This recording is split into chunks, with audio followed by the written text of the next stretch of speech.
Welcome, everybody, to the first episode of What Are You Chasing?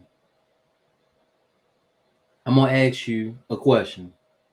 What are you chasing? Think about that for a second. What are you chasing? It could be anything nominal value. It could be anything that's going to come within a day, a week, month, a year, whatever. It could be something monumental, very small, big, whatever it may be. What are you chasing? That's what I want you to think about. Now, this is brought to you by I Am Aaron Chase Jr. and Chase Entertainment. Welcome aboard to the very first episode ever of the What Are You Chasing podcast.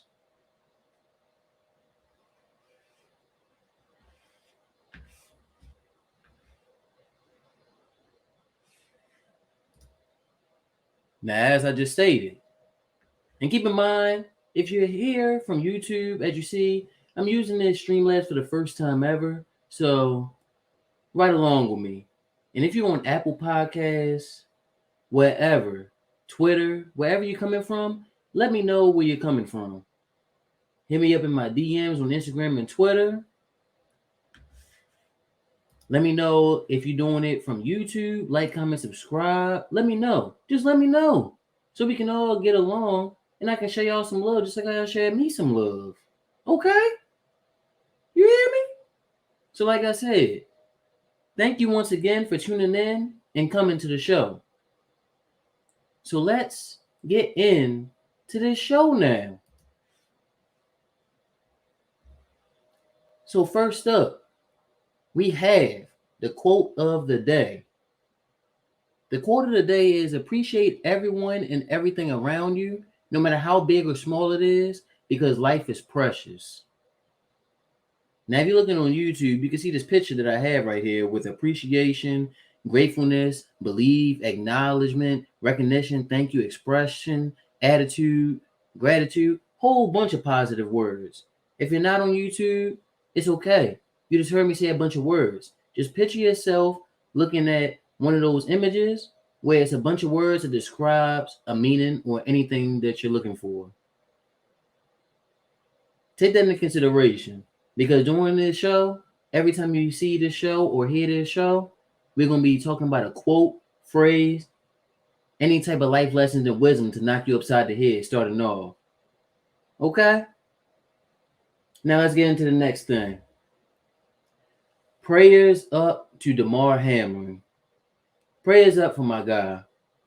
If you don't know what happened, about a week ago, during the Cincinnati Bengals and Buffalo Bills game in Buffalo, he went for a tackle, which looked like the normal tackle. If you did not watch, it looked like a normal tackle. But then he got up and then collapsed on the ground, and apparently it was cardiac arrest. And with cardiac arrest, your body goes into a turmoil and you're pretty much knocked out. And people got to save you instantly because you can pass away from that. Now, the good thing is he's alive. And a recent update is he's been let out of the hospital and is feeling better than he has before. Now, as you see, like I said, if you're looking on YouTube, as you see, we have the Pray for Damar. That was the final game that the Buffalo Bills played against the Patriots. And I believe the score was 38-25, if I'm not mistaken. And as you see also, Joe Burrow and other players across the league are wearing the Love for Damar shirt. And they also had another shirt that I remember Justin Jefferson was wearing, which is kind of like a graffiti style with his name and a picture on it, you know what I'm saying? And he even had his own with the little heart hand emoji like that he created, which is pretty cool, man. But it's like, just prayers up for him. And then another thing about that too, one thing that I realized when it comes to sports, and you can look at it across any league, every team that's won a championship has had to go through some type of trauma and adversity like this. So I believe that the Buffalo Bills are going to pour out their heart for their boy, Damar Hamlin, and win this championship. Because then also, if you guys don't recall. The Buffalo Bills has been creeping up every now and then to get into the level where they can finally reach the Super Bowl and possibly win it. And they've been making it to the AFC title game for the past 2 years. So let's see what they can do this year, man. Let's see what they can do. Because I really think they can pull it off this time. I don't know why, I just feel like they can. And like another thing to support what I meant by the adversity and trauma, if you recall watching that Patriots game or even seeing the highlights, they had 2 kick returns in the same game. When have you ever seen that? I don't know about you, but me in the same game? Shoot, I'd have been jumping out of my seat for the rest of I don't know. I'm telling you. If I was at the stadium, I would have been jumping up and down, man. I'm telling you. But once again, prayers up for Damar Hamlin. Prayers up to you, man. Next, let's jump into my favorite basketball team, the Charlotte Hornets. So, right now we're on a 4-game road trip currently. We are 1-1 so far on the road trip, beating the Milwaukee Bucks and then losing to the Indiana Pacers. But our next game is against the Toronto Raptors twice. The first one is on Tuesday, January the 10th, and the next one is Thursday, January the 12th. Let's see what happens, man. It's so kind of crazy to me when we having these like back-to-back games against the same team. Because I mean, anything could possibly happen. I mean, both you could win both, but you're gonna have to change the game plan a little bit because by y'all obviously knowing each other, you know what I'm saying, after being around and seeing each other for a while, it's like you're gonna kind of get accustomed to people's habits. But at the same time, you can lose both, and then also you can win one and lose one. So I mean, take how you want it. But if we can come out of this road trip 2 out of 4, I'll be happy. Because right now we're not a good team, man. We're not a good team. Like, and I don't like tanking or nothing like that. Oh yeah, that's to let y'all fans out there know. For the fans that cannot see my reaction right now in my face, I do not like tanking. I don't wake up on purpose to lose every day. I mean, hold up, I said that backwards. My bad. I don't wake up to lose on purpose. I don't do that. Now, yes, you're gonna have some people out there that's talking about, man, this is sports. This ain't real life. All right, if this ain't real life, let's go kill them athletes and let's see if it's real life or not. Oh, okay. Yeah, you sound stupid now, don't you? But let's move along, man. So, as I said, the Hornets win at the Bucks. But you know how we won it though, man? We won it with a 51-point first quarter. Are you kidding me? That's a record book for us personally. I can't remember if that's an NBA record. If it is, it's for this year. But that's definitely a record for us as a franchise.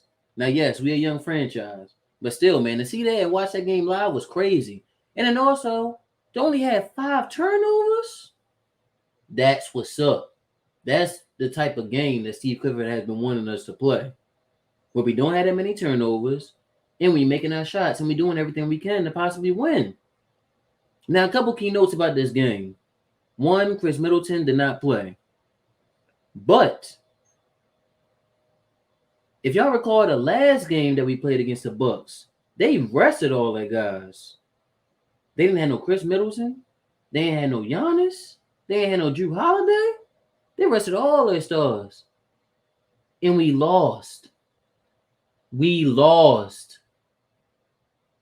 But yeah, we come out and we win this game? Like, that's what making you scratch your head a little bit about being a fan of this team. You feel me? Like, you see my city right here in the background behind me. My city, man.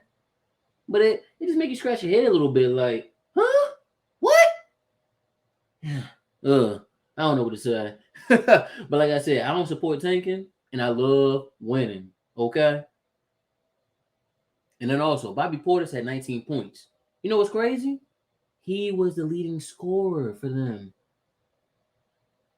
I did not predict that. I thought Giannis was going to have an outstanding game, or they was going to blow us out, honestly. And then he was going to sit down and have like a decent game. But as you see, if you're looking on YouTube, Giannis only had 9 points on 2 out of 7 shooting with only 4 rebounds in 21 minutes. You had their star player only played 21 minutes. Round of applause, Hornets. That's probably the best game I ever seen y'all play on TV. Not the best game in person, but best game I seen on TV. That's crazy. And I'm glad I actually watched that whole game live. That's crazy. Wow. But now, let's jump into our stats. So, Lamelo, he did 35 minutes, 24 points, 12 assists. So a double-double right there. 3 rebounds. Didn't have the best of the shooting because it was 8 out of 21 field goals. But he did have a block. And he had 2 steals. And guess what? He shot 7 out of 13 3-point field goals. That boy's shot is coming alive, man. His shot is coming alive. And I love to see it. Because as the future comes up for us, and I'm loving what I'm seeing, by his shot falling, that's going to open up opportunity for him to drive to the lane even more and even drive and kick even more. And if you watch LaMelo, or even if you know, and you're a Hornets fan just like me, you know, that boy knows how to find anybody on the court at any time. Like a lot of times you see him drive all the way to the court, drive all the way to the basket, and he do that wrap around pass around the center or whoever right there, all the way back to the top of the key. Bruh, that'd be opening up my mouth every time. Pause. Major pause. But you know what I mean. It be having my jaw dropping. Major pause. Whoa, buddy. Woo! Oh, man. But another thing, he only had 1 free throw. So that's one thing else I would love for LaMelo to get a little better at. I mean, also it comes with experience and, knowing the refs and whatnot. But getting to the foul line a little more better. That's what all the superstars do.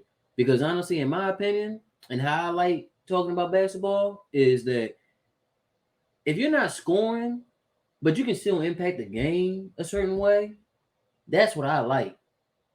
Because that shows me you're a great player. It's like when a team shoots great like how we did versus a team that doesn't shoot great, which I'm going to show y'all in the next game that happened. And you can see the difference in who's really a good team versus the great. Same thing when it's good versus great players. You still can impact the game without having your best attribute available or going down for you. You get what I'm saying? So that's pretty much what I'm trying to say. And then on top of that, he only had 1 foul, y'all. I'm going to get into that later. I know y'all waiting for that. I'm going to get into that later. Terry Rozier, 34 minutes, 39 points, 4 assists, 2 rebounds, 15 out of 29. That's good. 1 steal, but 6 out of 15 for 3 points. Nah. Too many threes for me. I mean, I watched a game that was open. I mean, some of it wasn't going down, but shot chucking, man. Like, I love Terry. I like what he did for the franchise, and at the time of signing him, it was good. I'm not gonna be one of the people out there who be like, yeah, it was a bad contract, 2020 hindsight type mess. You know what I'm saying? Like, everybody can do that.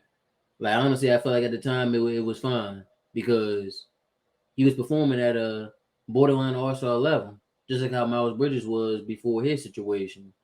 And it would have been stupid for us to let him go because then what we would have been. I mean, even though we would have been having all the young guys play right now, which is honestly what I want. But he still had a good game. And what does that say? That ain't that so small. I think that says 3 out of 4 free throws. The little slides automatically made them smaller if you watch on YouTube. But it said 3. I think it said 3 out of 4 free throws. So that's pretty cool. Jalen McDaniels has been starting for Gordon Hayward. And he's been playing good. And then also Kelly Oubre has been out too. He did 32 minutes, 11 points, 2 assists, 9 rebounds, 3 out of... What is it? Dang, I can't see that. Let me see if I can see that right quick, man. All right, so for the Terry Rozier, I believe that said 3 out of 4. And then Jalen, I think that said 3 out of 8 field goals, 1 block, 2 steals, 0 out of 3 3-pointers, and 5 out of 5 free throws. So he's doing everything, man, which is honestly a good thing about him. But my only fear is that he's going to cost a whole lot of money to bring back because he's performing really, really well for a second rounder. That's my only fear. But I'm going to get into that a later episode when it's more closer for the offseason for us Hornets. PJ Washington, 28 minutes, 23 points, 2 assists, 2 rebounds on some terrific shooting, man. 9 out of 14 field goals, 2 steals, and 50% from 3, 5 out of 10. Outstanding shooting right there, PJ. Outstanding. Mason Plumlee, another guy. You know what? Like I said, I'm gonna say them comments for later. I got a little slide for y'all. I'm gonna try to hold my comments together, man. So he did 31 minutes, 17 points, 6 assists, 15 rebounds. Another guy for a double-double right there. Another terrific shooting. 8 out of 9 field goals, 1 steal, but only 1 out of 3 free throws. So, again, he's been playing really good for us too, man. It's like everybody's starting to kind of step up. And I know Clifford and a lot of players been saying this too, is that once we get our players back, we can really see what we have. But like I said, I'm going to jump into that later. Now, we have Dennis Smith Jr., 20 minutes, 6 points, 1 assist, 2 rebounds. Then it says 2 out of 3 field goals, 1 block, 1 steal, and 2 out of 2 free throws. So, he doing what he can, man, being the playmaker and defender coming in. Same thing with Cody Martin and JT Thor. That's their role, is to come in and do that. Next, we got Cody Martin. And by the way, this was just his second game back. 21 minutes, 4 points, 3 assists, 4 rebounds, 2 out of 7 field goals, over 4 from 3, over 2 from the free throw. So you still got to get a shooting back. Next, my mistake. This is his first game back. My apologies. First game back. But eventually the shooting is going to come along. Eventually. You just got to get the feedback in order. You know what I'm saying? From being out for a while. Then JT Thor, man. The only guy from the 2021 NBA draft class for us that's actually getting some minutes right now. Kai Jones and Bouknight is not with the team. They are with the G League. And I have not been checking on what they've been putting up. But if somebody out there knows, let me know. But JT Thor, like I said, is the only one from the 2021 draft class that's still with us and putting up numbers and at least helping us out in some sort of way right now. He did 17 minutes, 10 points, 1 assist, 6 rebounds, 4 out of 6 field goals, man. And I believe that's 2 or 3 from the 3 points. So his shot is starting to fall. This is what we love to see. Because it's like now he can start having that confidence build back up. You know what I'm saying? Because like a lot of us, I know, can attest to this. That it seems like he doesn't really have the confidence out there when he's out there. You know what I'm saying? Because like he'll shoot the ball, and if he missed really badly, it's like he kind of wears off a little bit. But I think for JT, he's starting to find his role. Come in, defend, rebound, and when you got the shot, just shoot it with confidence, man. That's it. That's it, JT. It's not that hard, man. Then we got Mark Williams. The first rookie I can say for us that had to come off of not starting right away or anytime soon, that's coming and doing significantly good for us. Same thing like I said about JT Thor right now for us. But he's the last first-round pick other than PJ and Miles Bridges that had to come in and basically didn't get to start right away. I know Lamelo didn't get to really start right away neither, but he did eventually way more faster than Mark did. But it's like now Mark is actually getting some run. And because of Mason, Mark ain't starting. And like I know a lot of people want my bad, y'all. I know I apologize. It's my first time, but it's like I'm trying to hold my thoughts because I want to save it for that slide. So I'm gonna do my best to save it. But Mark did 14 minutes, 4 points, 1 assist, 6 rebounds, 50% from the field, 2 of 4, 1 steal, 0 for 2 from the free throws. Now that's not a big deal for me for the 0 for 2 for free throws because I looked at both of the free throws, and if you know Mark Williams and been paying attention to him, he has a really pure shot. Like you think it's going in every time he shoots it. He shoots it like he's 6 foot. Like it looks good. Like he even attempted a jump shot, and I thought it was going in, but it didn't. Same thing with the free throws; it went in and out.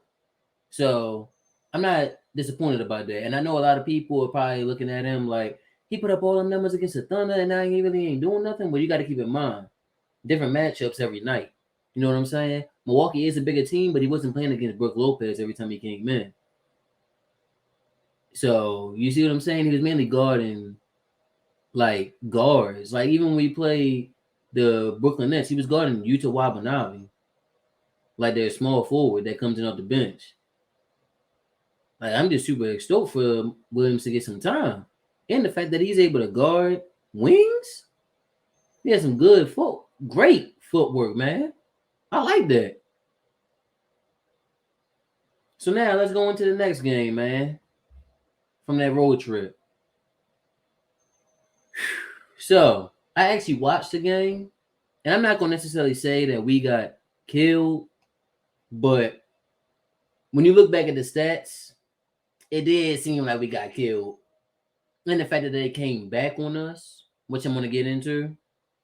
But we came up short against the Pacers. I was a little upset, man. We was having a good game. Like, man, it was looking good at first, man. But then we just let it get away. But I'm not surprised, but I'm surprised, but not because it's like we're more of a veteran team because we wasn't really playing like younger guys, only but 2 of them. So it's like we should know how to close games, and also having Steve Clifford as a coach, we should know how to close games out. But I mean, there's a couple of circumstances like Lamelo wasn't really in the game like that because of foul trouble and whatnot, which I understand. But Miles Turner crushed the Hornets, man. 29 points on 10 of 16 shooting. Only missed 6 shots, 9 rebounds, 4 blocks, 1 steal, 1 for 3 from 3-point line, but that 3 points helped him out. Like I remember even that one little fadeaway jump shot before the shot clock went off that he made. And I was like, wow, it must be his type of night after that. Because I'm like, wow, they made that lucky mess. And 8 out of 10 free throws. You sent him to the line 10 times and he made 80% of them? Yeah, we was in for a long night. We was in for a long night. Now let's get into these stats and let's see what our team did against the Pacers. So, Lamelo, only 24 minutes, but managed to put up 13 points, 8 assists, 2 rebounds on 5 of 12 shooting from the field. And I believe that is, let me see what that is. I believe that is 3 out of 8 3-point shots. But as you see that main thing right there, let me change this screen back. He fouled out. Now I'm going to get into that later too. Terry Rozier, 36 minutes, 19 points, 6 assists, 6 rebounds, 5 of 15 from the field, 2 steals, 2 of 9 from 3, and I believe that's 7 of 8 from the free throw. So now, like I said, man, like when we make shots, we almost unbeatable. But when we don't make shots, we almost a completely different team. And that's what I said, man. That's what separates the good from the great. They know how to, even when they're not able to make shots, or even when they're taking clean shots and they're not going in, to still be able to find a way to win the game the other way. Any other way. We're not there yet, man. And like it pains me to say that, but I'm just being real. We're not there yet. As I'm going to continue, Jalen McDaniels, 34 minutes, 17 points, 1 assist, 6 rebounds, 50% from the field, 7 out of 14, 1 block, 1 steal. I can't remember how many threes that is, and it's kind of small for me to see. But let me see what that says. That says 1 out of 4, I believe. Like I said, kind of hard for me to say. And then, what's it called? 1 for 3 from the free throw. So, pretty average game. And then PJ Washington, 36 minutes, 22 points, 3 assists, 5 rebounds, 8 of 17 from the field, 2 steals. I believe that's 2 of 6 from 3 and 4 of 4 from free throws. So Jalen and PJ had some pretty good games. Mason had a double-double. 31 minutes, 18 points, 2 assists, 13 rebounds, a 6 and 10 from the field, and 6 of 6 from the free throw. She almost played a pretty perfect game almost for Mason, honestly. Then we got Dennis Smith Jr., 23 minutes, 7 points, 4 assists, 1 rebound. I believe that's, let me see what that is. Next time I'm gonna make sure I get them stats a little better, so that I don't gotta be zooming in and all this and trying to figure out what that says. Let me see what that says. Yeah, I can't even see it, y'all. I can't even lie. I think that's one of. Can't even see it. I can't even lie, man. I can't even see it. But just know, wasn't the best at shooting night.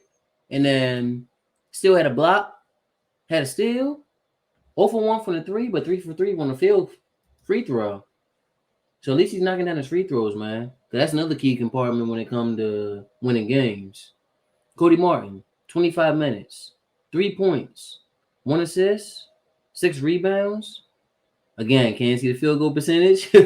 1 block, 1 steal, and 1 of 2 from 3. Then we have JT Thor, 11 minutes, 5 points, 2 rebounds, 2 or 3 from 3, and I believe that's 1 or 2 from the free throw.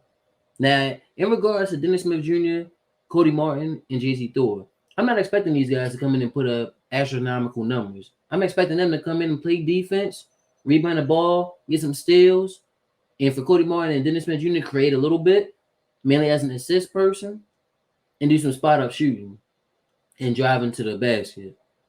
That's what I'm expecting for them. I'm expecting them as like a 3-and-D guys with a little bit of creation, mainly from Cody Martin and Dennis Smith Jr. That's what I believe. Then we have Mark Williams, 16 minutes, 7 points, 8 rebounds, almost got a double-double right there, man, in 16 minutes. 2 or 6 from the field, a block, a steal, and a 3 or 4 from the free throw. Like I said, man, in regards to the last game, missing the 2 free throws against the Bucks, I'm not worried about his free throw shooting or shooting in general because he has a pure shot, man. And once he starts getting really, really significant minutes, either when Mason is gone and he starts, or if he just gets even more minutes from now on later in the year, I'll get into that. He will eventually be so dominant down below and then also put on a little more weight in the offseason, getting prepared for the next season. Then he'll be able to start showing off his actual jumper, start being able to show off the 3-point shot that I know he's capable of making, and then also some jumpers outside of the paint. Then you can really space the floor. And you don't want me to get into I'm going to get into that. Let's jump into the next one now. Lamelo Ball and the fouls. Is it a problem? Yes and no for me. I'm going to say yes. 50-50, yes and no. Yes, because as you see, without him on the floor, mainly against the Pacers, you seen it's hard for anybody to really create like him. We have not seen nobody be able to create like him on our team in a long, long time. The way he's able to get others involved and be able to get himself involved like nothing is like second nature to him. And we need that on the floor. Now, again, it's going to come time with experience. And I know people going to say, man, he's been in the league for 3 years now, man. He should already know how to do all that. Man, shut up. He's been injured. He hasn't been on the court as much as these other guys have been. And also at the same time, part of it is with a mindset thing. And another thing is actually physical and actually knowing what to do. Like, you got to know how to connect with the refs and know what they're looking for and what they're going to call. And then go based off of that. And then also, dude, it's a little mental thing. Like, I shouldn't really reach in right here, even though I want you to steal a ball because it's gonna get a fast break, and I want to steal and make a play some type of way. But sometimes you just gotta let it go, man. Let it go. That's why I actually like how the NBA implemented the take foul, because I kind of got sick and tired of watching that, man. All you doing is just slapping and letting them go. Run back. If not, let them score and then get the ball, and then you better score and get some stops. Simple as that. And then, is it fixable? Yes. That's why I said also 50% no, it's not a problem. Because eventually it's going to come with time, like I said, once he's more on the court, and once he start realizing, all right, this is when I should foul, this is when I should not foul. And then also in regards to knowing what the referees is calling that night and going based off of what they call them. Once you're able to make in-game adjustments like that, you're going to be unstoppable, man. Point blank, period. Next thing we're going to talk about. Did Steve Clifford finally found his rotation? Now, I remember in the beginning of this year, somebody had said on Twitter, I can't remember who said it, that he loves 9-man rotations. And after watching these past few games, he sure does love his 9-man rotations. Right now, it's obviously Lamelo Ball, Terry Rozier, Jalen McDaniels, PJ Washington, Mason Plumlee as the starters. We're coming off the bench, Dennis Smith Jr., Cody Martin, JT Thor, and Mark Williams. That's his 9-man rotation right now. Now, obviously, Gordon Hayward and Kelly Oubre are injured right now. So, yes, I know people are going to get on me for that, but I don't care. It is what it is. And at the end of the day, the best thing is availability. And right now, these guys are available. And right now, honestly, even though we're 1-2 right now so far, it's looking pretty good right now, man. Just watching the game, it looks a little more enjoyable, honestly. That's just my opinion. It looks really much more enjoyable to watch them play now. And now, that's kind of going to lead me into this next part, which is what I want versus what I think is going to happen. So, what I want,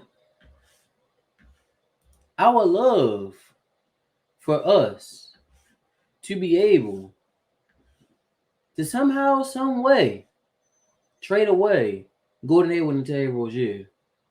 Now, the reason why I say that is because I want to play the young guys, man. And then obviously, you can say the injuries played a part, yes. But at the end of the day, we knew it wasn't good because we ain't doing nothing in the offseason. Now, yes, that was credit to Miles Bridges' situation, yes, but no. At the same time, a GM needs to get up off his behind and make some moves.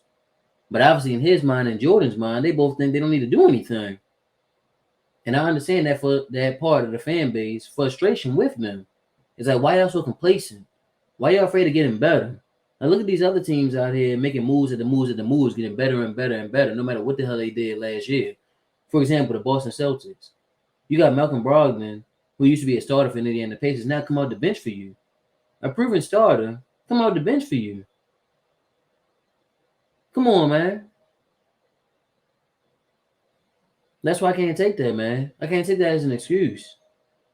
Like, get better. Get better. Like, it's just crazy to me. Crazy. But like I would love, like I know it's unrealistic because one with Gordon Hayward's contract, he still has a year left, and people really say it's hard because you got $60 million left on the deal, but it'll be really easier to trade him next year when it's just an expiring contract. And also with Terry Rozier's contract, it's pretty much just getting started. So you still got 3 years left after this. You see what I'm saying? So I understand that aspect. But also in regards to the future, you can really see what you have in these young guys. Because honestly, where is the development? Where's the development? We was always talking about how the Hornets franchise is a developmental organization. But as of right now, we're not a developmental organization right now, y'all.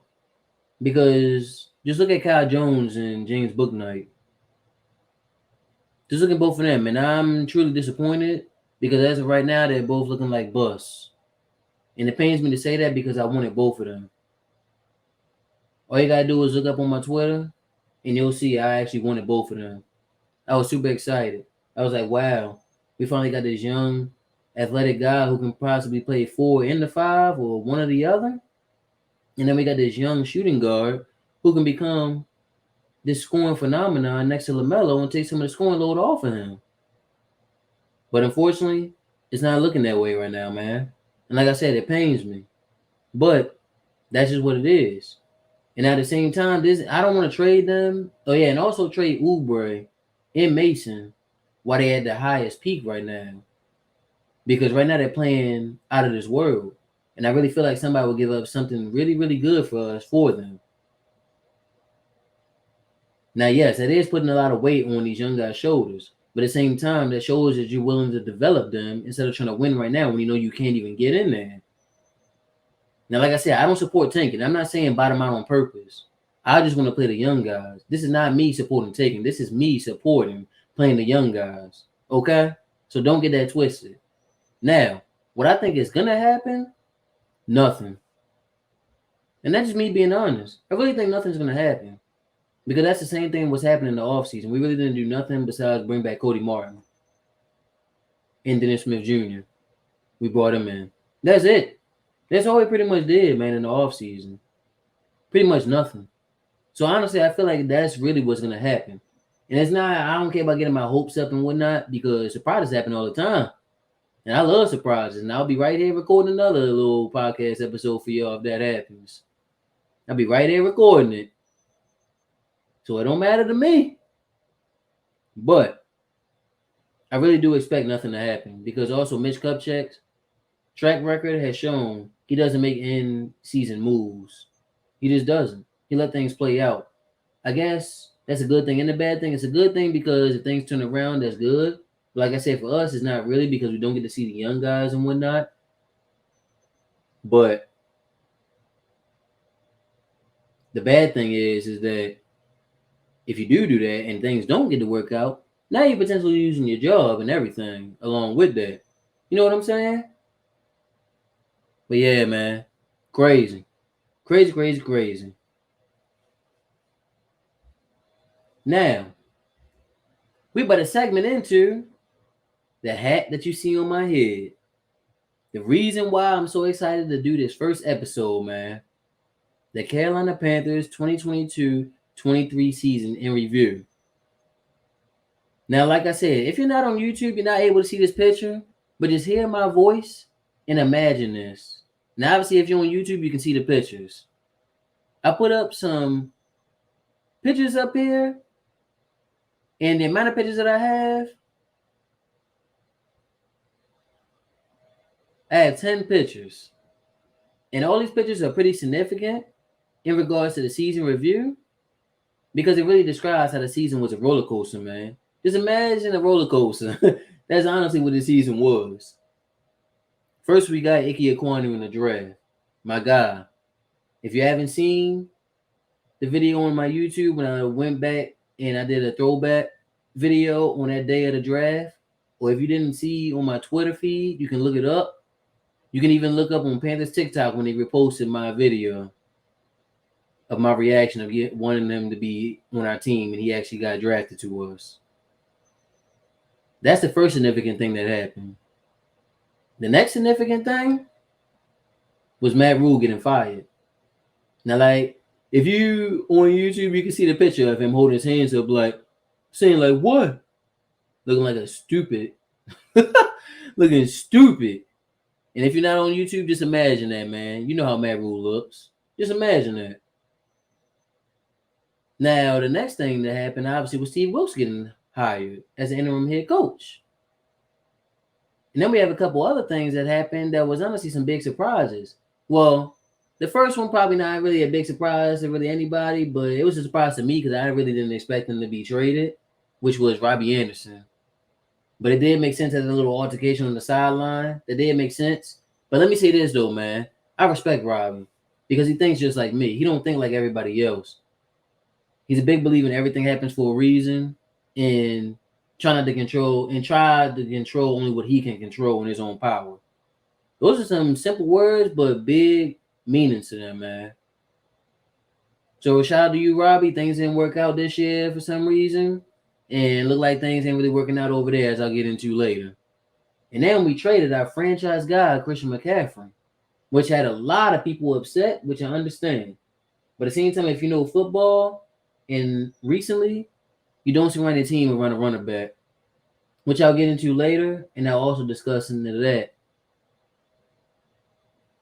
Next, we had that DJ Moore big old catch against the Atlanta Falcons. I was there in person. I was there. That was my first away game NFL experience that I ever been through. And then also, man, that Atlanta stadium is actually legit. It's legit. I can't wait for us to get a new stadium. That stadium is legit. And then, as you see, we had three guys right here in the middle. Terrence Marshall Jr., Bradley Bozeman, and Deontay Foreman. And the reason why I have these guys up is because the guy who got fired wasn't playing these guys. And I'm going to get into some stats later to show why they should have been playing in the first place, which makes a lot of us Panthers fans mad and pissed off. And then lastly, the last picture I have is Burns posing for the all-black helmets when we wore the all-black unis. That was one of my favorite games of the season too, man. I don't know about y'all, but that was one of my favorites also. But now, y'all, we about to take a little pause, and we about to go to the Panthers website to look at some news, because I seen that some news had dropped today and some videos, and I want to do that before getting into the season review and starting all the things for the Panthers, because I don't want nobody thinking like, oh, you just copied, even though I don't care what the heck y'all say anyway. But it just have a little fun in the show, y'all. Like, yeah, I know what I be talking about. So, we about to head on over to the Panthers website, watch a few videos, and look at some stuff. And we about to see what's going on, man. Let's head on over right quick. Like I said, if you're on YouTube, you can see this. If not, I apologize.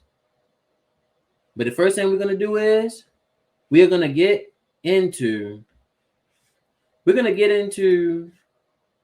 the news part first. So, first thing we're going to do is we're going to look at this gallery. The Panthers clean out locker room after 2022 season finale. So we about to look at these pictures, man, and I ain't gonna shed no tears or nothing, but I'm gonna be a little like sad for my guys, because it's always sad, seeing them clean out the locker, especially for guys that you don't know if it's gonna come back or not.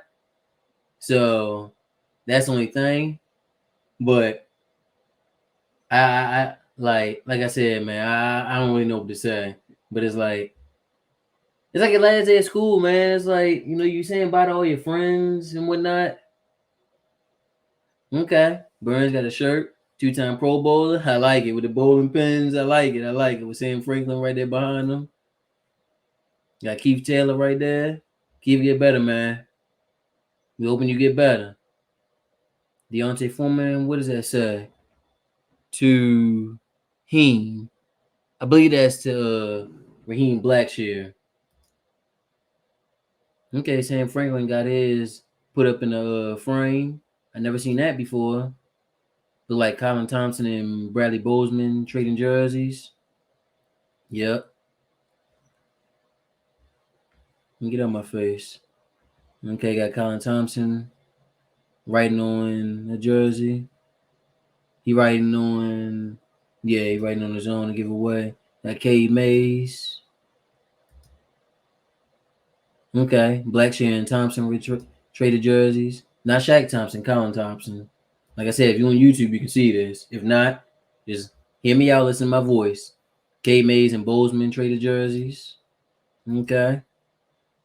Gross Matos to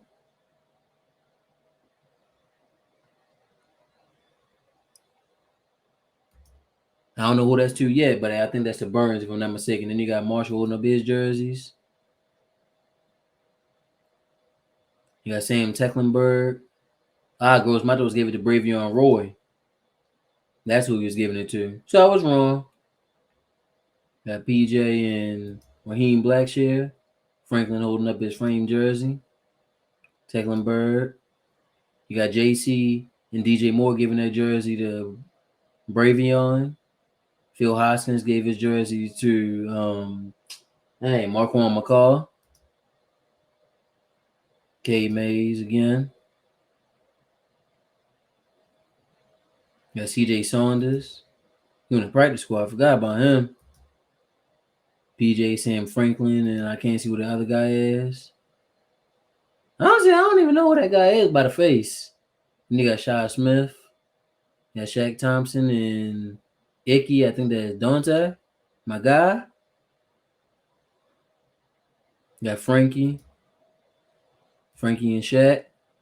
Shy Smith and Rashard Higgins. Brian Burns and Sam Franklin. We had with the 2-time Pro Bowl jersey. You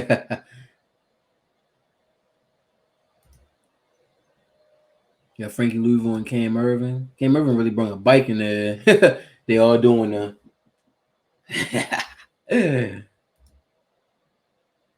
JC right there.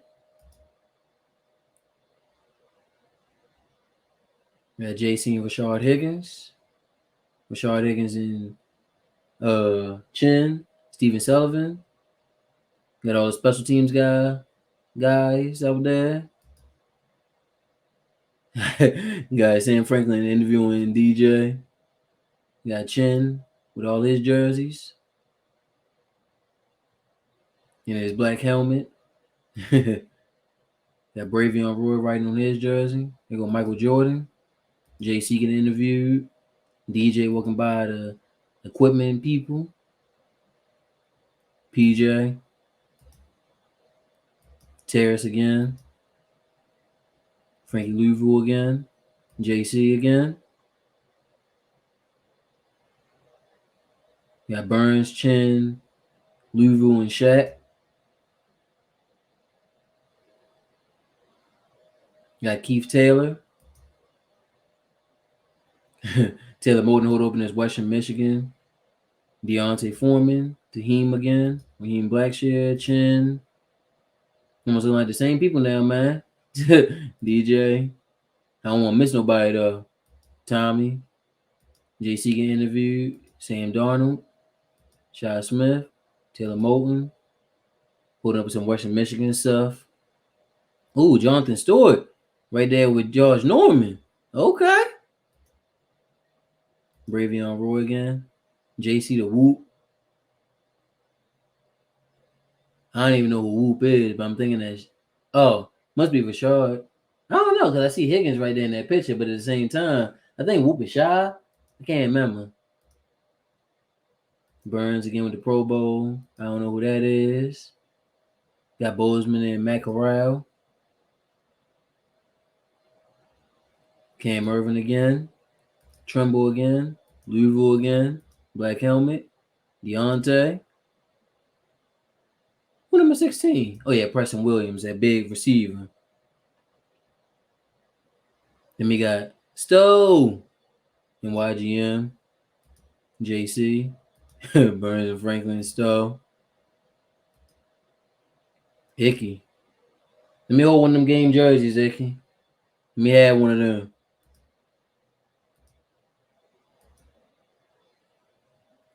Can't see what that is, but that's JC and somebody else. Might be Bravion. Then who we got right there? I can't tell who that is.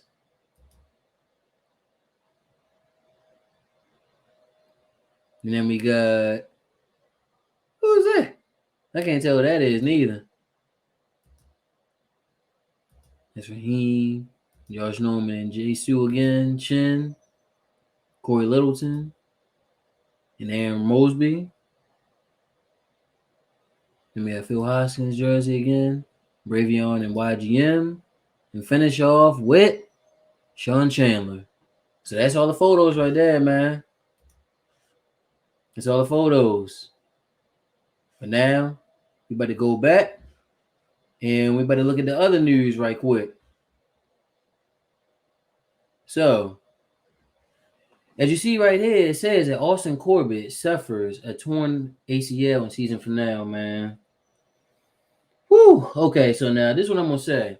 I'm not saying it's good that happened. You know what? Let me get back to my screen. Let me get back to my screen right quick. Make sure y'all can see me. And make sure y'all can see me right quick. So, I'm not saying that any injury is great. The good thing is, though, is that this happened at the last game of the season and did not happen during the year. Because our O-line stayed together the whole entire year, man. When have you ever heard that? Injuries happen to every team in every year.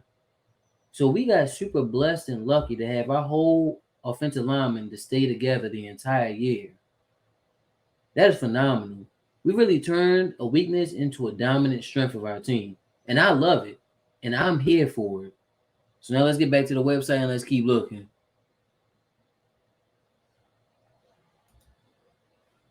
So now we back to the website. Like I said, 7 to 2 ACL, man. And it says also it looks like he might be close to returning at like more so like the close to the start of the 2023 regular season. So now that means that he might miss training camp and all that time too. That's gonna be a tough task to come back. But good thing we got some depth with K. Mays still around, because he even played right guard at the end of the game for us when he went down against the Saints. And if I'm not mistaken, he did pretty good. Like I ain't seen him get beat or anything like pretty bad or anything, or even really get beat at all. So he did pretty good. And that's gonna lead me to a point later that I'm gonna mention also. And I see also J.C. Horn looks to be back up and running soon. So that's good. That's good. And he could have potentially returned to action in the postseason. That's really good, man. That's really good. So now, let's look into this. Panthers signed 9 players on Monday. Let's look at this. Because I also had talked about the free agents later in the slide, which I'm going to get to. So, it says the Panthers began the offseason roster building work on Monday, signing 2 of their own free agents to new deals for the 2023 season and bringing back 7 other members of the practice squad. So, the team re-signed tight ends Steven Sullivan and Giovanni Ricci, adding depth to that position. Ricci carved out a role as a special teams player and a fullback, while Sullivan showed flashes of potential in offense that can be developed. Ricci caught 8 passes for 100 yards, and Sullivan had 2 receptions for 46 yards this season. They were scheduled to be exclusive rights free agents who do not have the ability to negotiate with other teams. So that's what that means. I was trying to figure out what the hell that means. But now it's cool that I know what that means now, man. Because I did not know what the hell that meant. But we're going to jump into that later. Y'all going to see something. We're going to jump into that later. So then right here, we see Panthers head coach interview tracker. The Panthers kicked off the process Monday by completing an interview with former Colts and Lions head coach Jim Caldwell. We talked about this too. We're going to get into that later too. Now this right there, I ain't looking into this until after we watch this video. So we're gonna watch the videos first. Okay? So that we can really see what's happening. Because I don't want to read into this and it gives away a lot of the stuff that he said during the interview. I want to actually watch the interview live. So that's what we about to do, man. That's what we about to do. But first we about to get into a little of these videos that they had posted. And then we're going to get into that. So let's get into these videos right quick, man.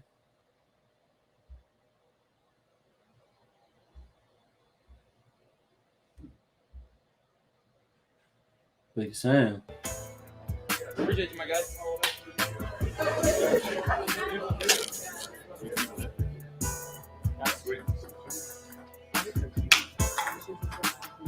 Got it. Perfect.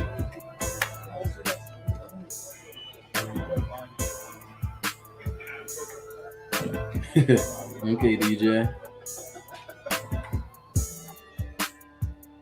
I'm a real driver. My man got his own coffee in the house.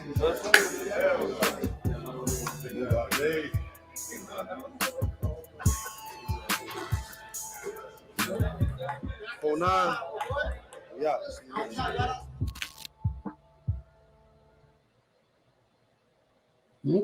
Okay.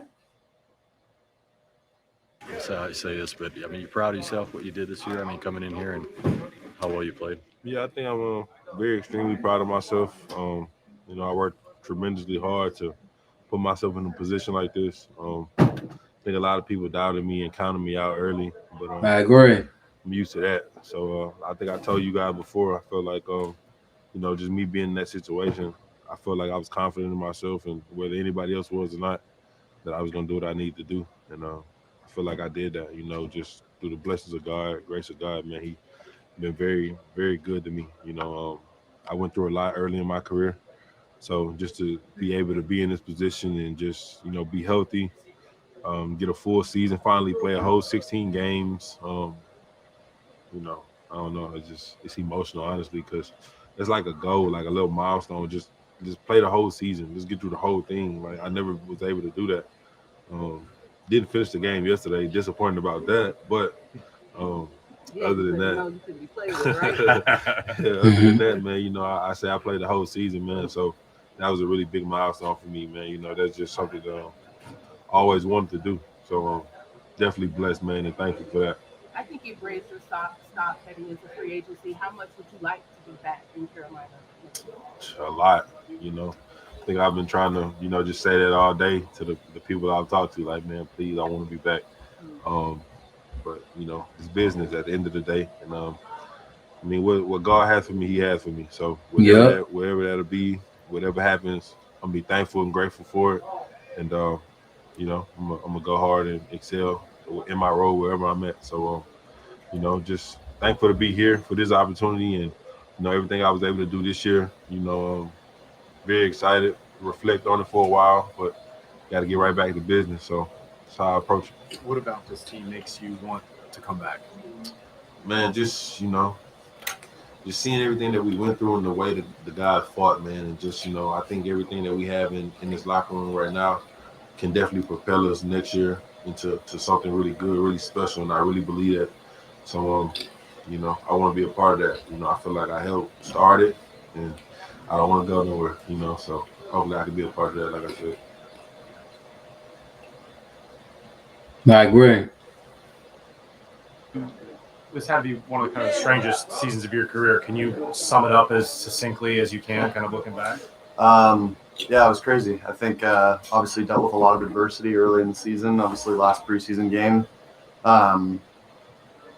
First before that, being named the backup, something that I dealt with in college a little bit. But that, obviously, that's just part of the deal. And then last preseason game, hurting the ankle. That's not necessarily how you draw it up. So it was a tough beginning of the season. And obviously, as a team, we dealt with a lot of adversity early on. So, but to be able to bounce back the way that we did, the job that Coach Wilks did in terms of rallying the organization, the coaching staff, the players. This locker room's always been great, though. There's a lot of great dudes in this locker room, and what we did this year. Obviously, 7-10 isn't necessarily great, but from where we were at the beginning of the year and to make the type of season, we had a chance at the end. Against Tampa, if we win that game, we have a chance at the playoffs. So, I think we did a really good job towards the end of the year in terms of turning things around the best that we could. And, just really proud of the guys in this locker room and the coaches and the coaching staff for what they did this year. Sam, I know you haven't wanted to talk really about your future during the season, but now, head into free agency. Do you feel like you've done enough for them to warrant you bringing you back as a starter? We'll see. It's still early. I mean, it's, the day after the last game. So we'll see. It's tough to say. How difficult is that for you, though, the uncertainty? And how do you kind of process that at the end of the year? Yeah, I mean, that's what it is. That's kind of the nature of this business. I only played, 6 or 7 games or whatever it was. I think 6. So,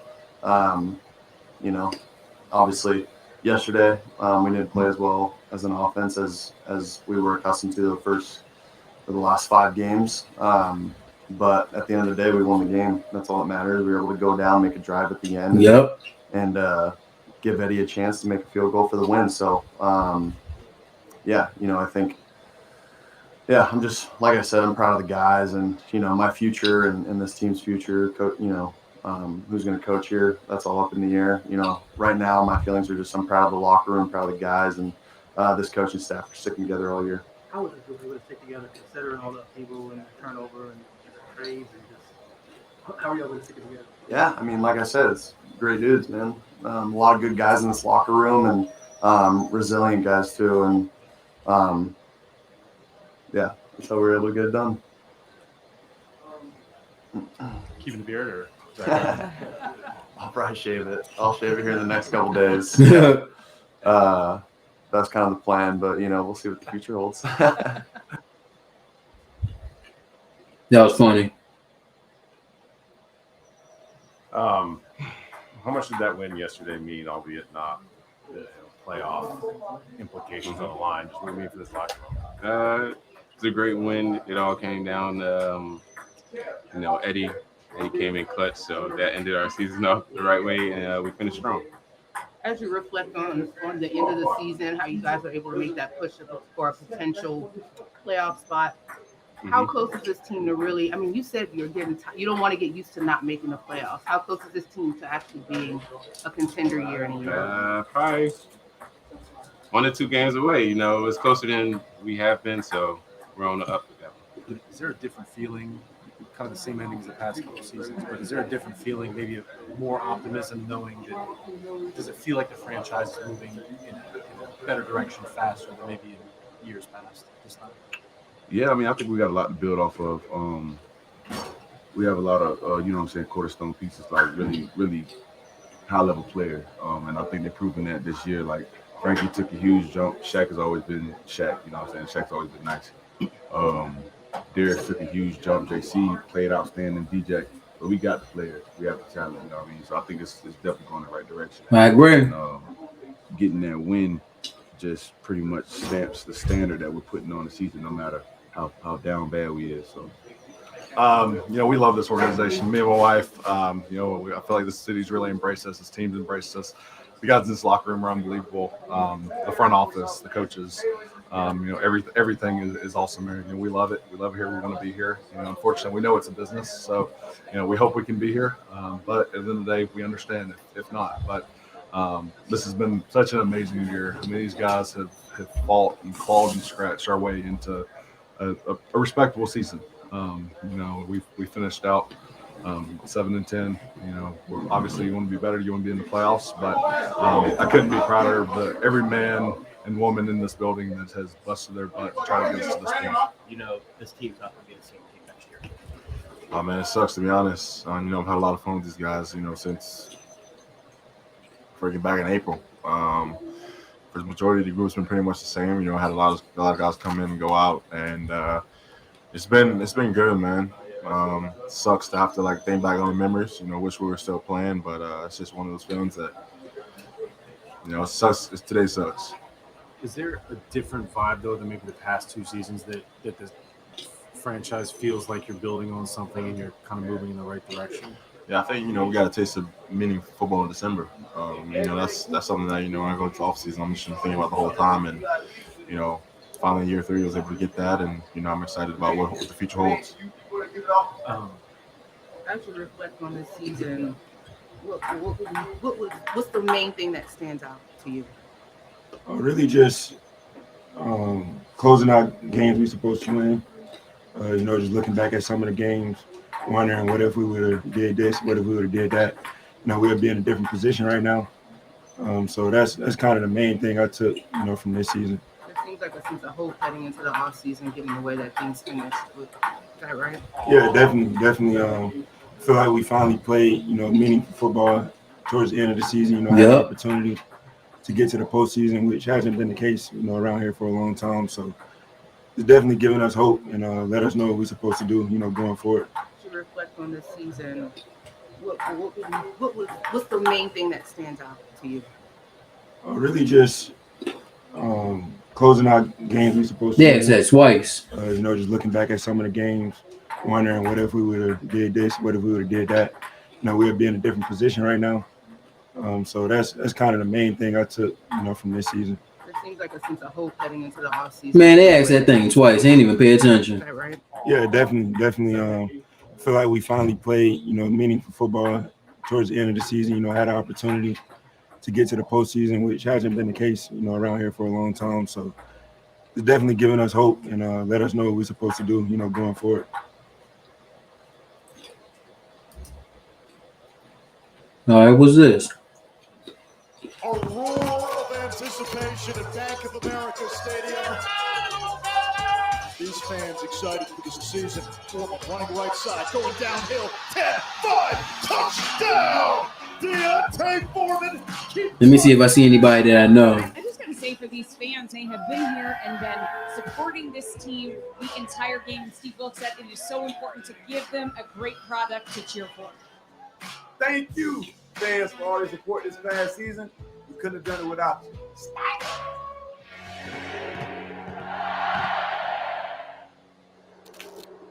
Yes. No.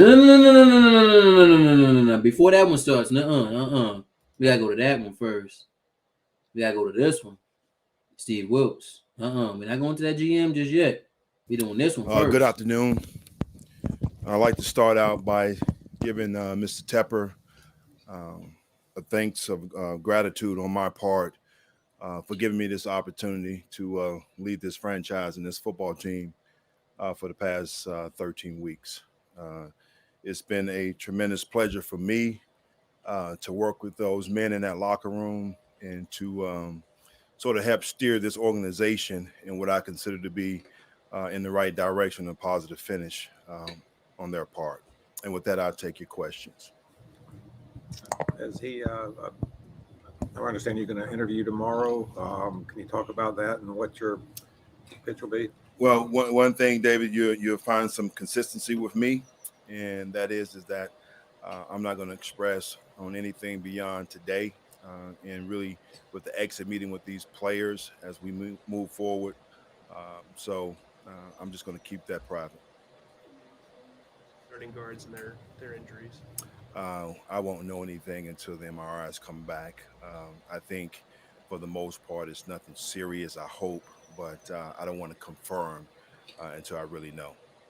You just mentioned being able to lead this team at this time. As you begin to reflect, what will be the most significant moment for you having led this year right now? I think there's several, but when you look at the process of what we've gone through, and as I mentioned to them, to deal with so many different it's, as you guys heard me before, we don't allow it to get in the way, and we have right this year, and to see how those guys are so resilient in their course of trying to, win football games and to stay focused and do the little things right, that's going to be what I remember.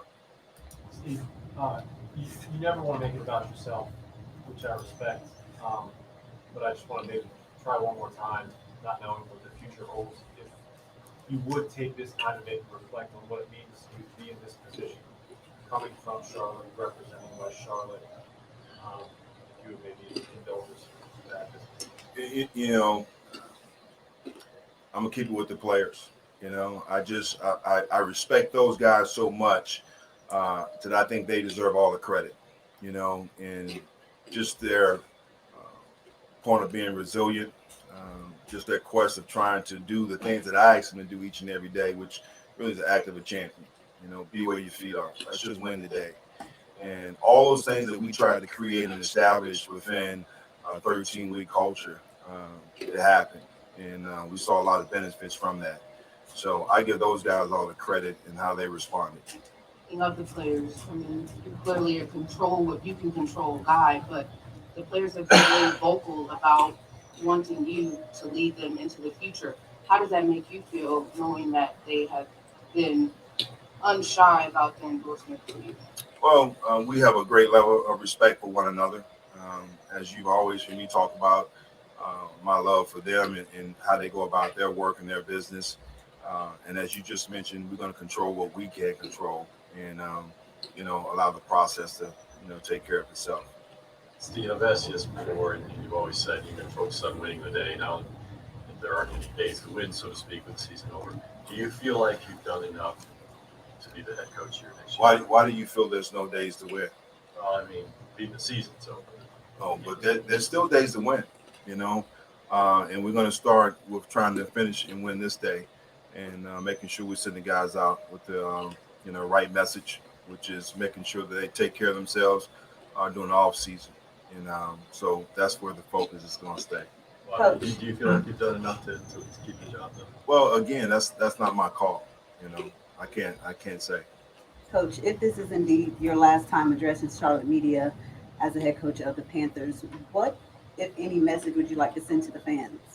Well, I think the message was very relevant from the day I stood in front of you guys. And I said, in order for us to be able to try to accomplish what we need to accomplish, we need to go back to our old mantra, which is keep pounding. And I think that's what you saw those guys do. They kept pounding throughout the process. And, when Sam Mills gave us that phrase, those words, they still resonate. And that's what we're all about. And that's what you saw those guys do. We kept pounding to the end. We won our last game on the road, and we won our last game at home. So that's a lot to build on when you look at really what we've done in the past. So, I told those guys, particularly the core guys, you guys got a lot to build on going into the offseason. Steve, after your experience in Arizona, how important was this opportunity for you to lead a group of men again, as you said?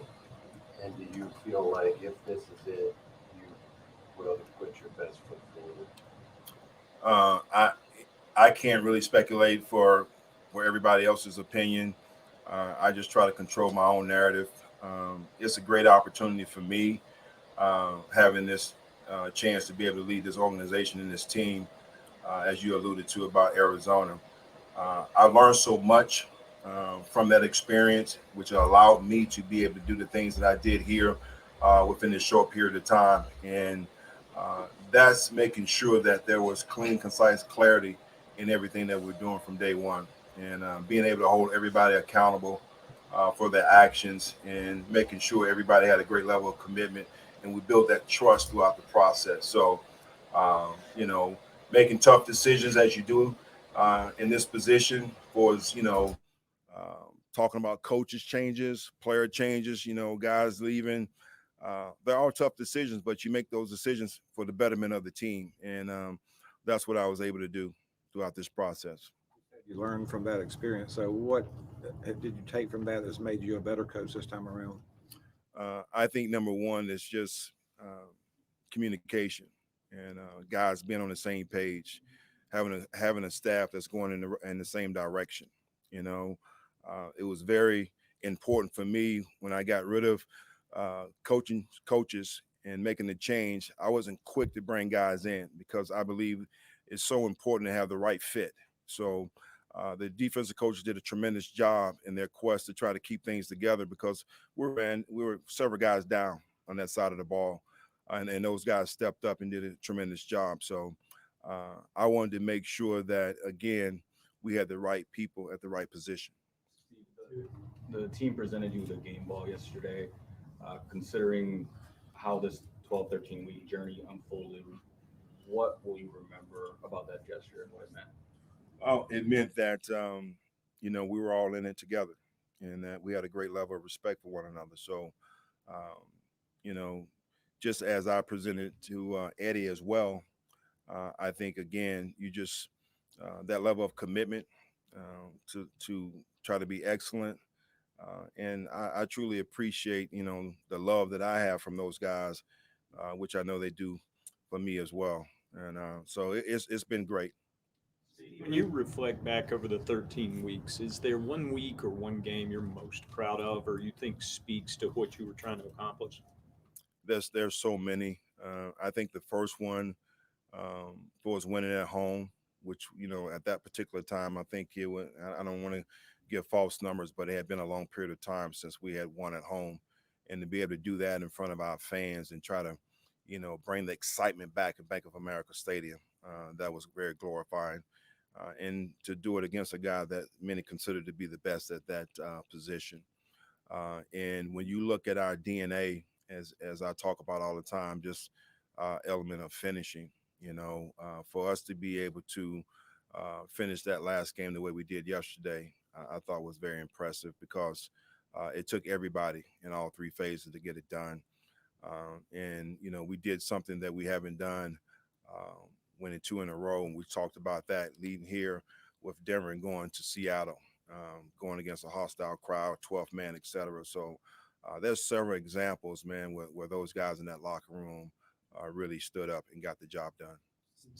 Expanding on the second part of Joe's question, do you feel any sort of kind of peace or satisfaction that you did, no matter what happened, that you did kind of put everything out there that you wanted to put forward as a, this is who I am as a head coach this season?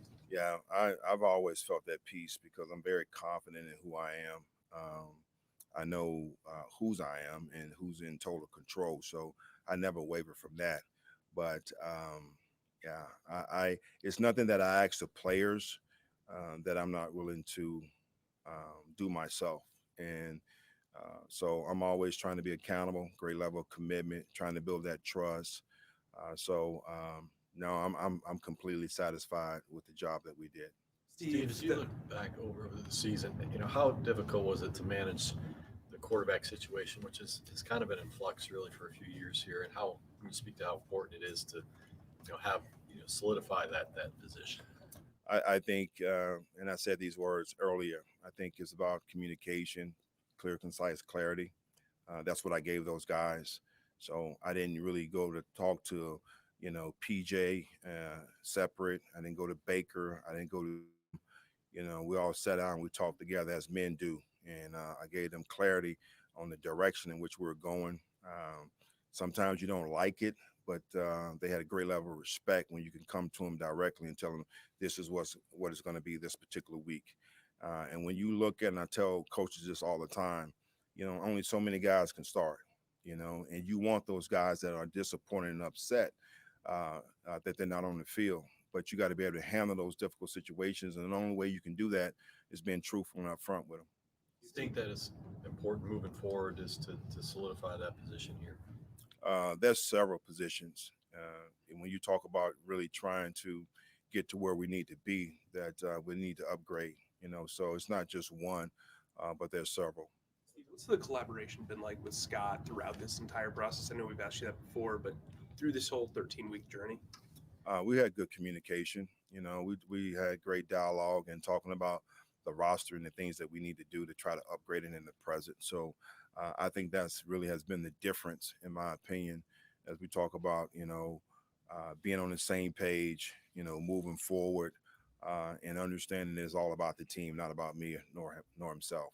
Steve, you're kind of in this position where you're kind of like a restricted free agent, right? Where you're interviewing, but you also have the ability to potentially interview elsewhere. How much does that kind of play into your kind of attack of this offseason? I know you don't want to talk about the offseason, but just that's generally what the situation is. Yeah, we'll have to wait and see exactly what the future holds. Again, it's a process that we have to go through. And you're right, there may be other things, but right now I'm just trying to stay focused and see exactly what comes. Because of the minority, the league's poor record with hiring minority coaches.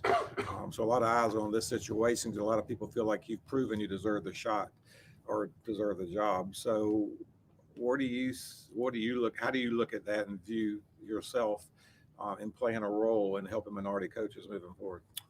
I hope I play a role of helping all coaches and not just minority coaches. And in the way I lead and the way, my players play and the way we go about our day-to-day operation and doing it with respect, integrity, all the things that you equate to being a good coach. So I hope I'm more perceived as a good coach and not just a minority coach. I don't really try to get into, again, things that I can't control about, who they're going to hire. I just think, given an opportunity to be able to showcase your talent and then let the chips fall where they may. Do you have other coaches, have other teams asked to interview you? Again, I'm not going to, go into any details right there in regards to the future. Steve, if I can ask you just two quick things. One is, in that 13 weeks, do you have any regrets as to anything you did or the results that happened? Okay. You gonna want me to answer the first one? Okay. So I would say no, because as I look out here and I expand my vision, and I see all of you guys, let's just call it spade a spade, right? None of you guys expected us to even be in this situation. So to be able to take a 1-4 team and to be able to, get to the doorstep of possibly winning this division and going to the playoffs, I have no regrets whatsoever, and to create an identity, to breathe some life back into this football team and the respect within this organization that we started to receive throughout the league, of the identity that we created. We set franchise records for rushing and total yards. We went on the road and won big football games that no one gave us a chance to win in Seattle. So no, I don't have any regrets.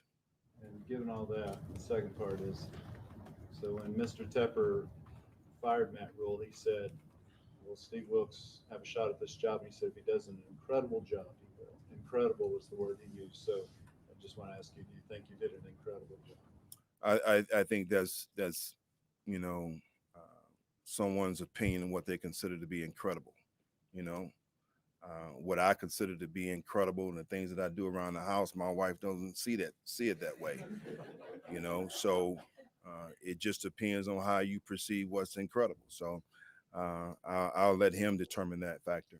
We've heard from several players what it's meant having you as a head coach, which appears to go beyond the football side of it. Frankie Luvu mentioned you're like a father. We heard Brian Burns say today, I'll fight for Wilks. What have they given you? Oh man, they given me their all, and how they work, how they go about their business, their great level of commitment. The one thing that I like, and I told these guys when I first took over, and I know it's a cliche that I talk about all the time, but just act like a champion for me. All right. Be accountable. All right. Every day that you walk in this building, man, show me a great level of commitment. And I know you guys can't see it right now. We're sitting here, we're 1-4, we're 1-5, but trust the process. Trust me in what I'm trying to get done. And they believed in that.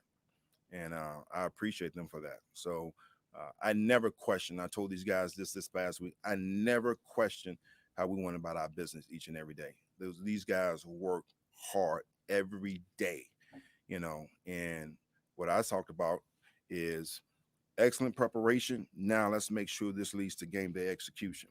And that's what we have to do. And that's what we always talked about finishing. So, everybody talked about the game yesterday. You want to, criticize and point out different things, quarterback rating, we couldn't pass the ball. Defense got the first drive, and they scored. Well, I can go back and pull those certain things that I just talked about. Anybody has Aaron Rodgers' number, give him a call today and say, would he take this win over a quarterback rating? And I guarantee you say he'll take the win. So let's quit worrying about the numbers. And until they change the outcome of what a win is, which I thought and still perceive to be having more points in the end as your opponent, that's what a win is, right? So other than that, it's not an ugly win. So again, we're not going to sit here and take what I feel like those guys accomplished. No, they played their butts off yesterday. That game kind of symbolized what this entire season kind of was, right? Like it started off, kind of from behind, and then it kind of had a rocky start, and then you guys ended up pulling it out at the end. I was just curious, have you been able to reflect on this journey at all through that experience of this last game? Well, yes and no. And I looked at it as I told those guys, it's like we have been to the point where we played 3.5 great quarters. You've seen that a lot of times in games, particularly going back with the Tampa game. And this was just like totally opposite to where 3.5 quarters, we really didn't perfect our craft and doing the things that we needed to do. But all of a sudden in the fourth quarter, we came together. And to me, that's what it's all about. That element of finishing in all three phases. We talked last week, many of you in this room, about CJ and was he loafing on that one particular play, and whatnot. But no one has yet to talk about when he missed the tackle yesterday, got up off the ground, sprinted and tackled the guy and punched the ball out from behind and took 3 points off the board. Okay. That's what we're talking about for is evolving. And man, no, it's just those guys fought their tails off yesterday. Hey, we'll do a couple more. Kind of piggybacking off of Deshaun's question, since you've been here, I've heard the phrase leader among men when describing you. What does that mean to you? What does that phrase mean to you? It's hard for me to really determine because you hear it so many times and sometimes loosely, but I try to tell people I'm a leader of people. When you look at this organization, because what people fail to realize, a head coach, he doesn't only, inspire the team. It's a whole organization. And you set the tone for how everybody in this building thinks. And I think within the last 13 weeks, you have seen the morale in this organization go up, and that starts with the mentality that we create each and every day. So leader of men, I don't know. I just consider myself a leader in general. We don't get. How are we able to stay in the moment and not think beyond, the 13 weeks? How are we able to stay each week focused on just the task at hand, not think about trying to prove a point? I think it's very simple, man. And we had this saying when I was here before: just be where your feet are. When I was coaching at Johnson C. Smith, I came up with a phrase: "Be big time where you are." And you talk to a lot of coaches, a lot of young coaches. They want to evolve, they want to move up, and you get the same thing at corporate America. All right, just take care of what's in front of you. Be where your feet are. Be big time here. All right. And then when you show yourself worthy and improve, hopefully opportunities will come. So I just stay in the moment because that's what I've always been taught to do. What does the rest of this week look like for you? Like presumably you're interviewing tomorrow, but then what about Wednesday? It never fails. I told you guys this the other day. Okay. All right. Joe always tries to come back and reword the question because he's trying to get me to say something. Hey, I'm staying in the moment, Joe. I'm staying in the moment. So we'll see exactly what happens. Hopefully my wife and I will be able to get away for a little bit and spend some time. And other than that, that's it. What do this one and who else had a question? These two. Coach, not Panther related, but JJ walked off yesterday and retired. Just your thoughts on him as a player and what he meant to this league. I didn't have the opportunity of coaching him, but I still consider him to be like a pillar of the NFL. Just his things that he does outside of football with his charities. I put him in the frame of another guy, several guys that I've coached, but I'm just thinking about Arizona because I was out there, Larry Fitzgerald, those guys that are so involved in their community and doing things beyond the game. You look here, Thomas Davis. So great player, but he's going to definitely be remembered just beyond his play on the field. First ballot Hall of Famer for sure. Kelly and Mike. We talked about having the support of the players in the locker room. What's it been like? Have you felt the support in the community? Because there's a lot of people that support you here in Charlotte. I don't get out much, but I do hear it from friends, from family members.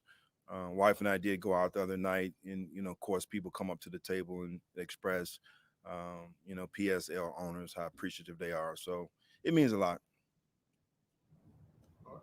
Everybody good? Thank you, Coach. Appreciate you guys. Thank you.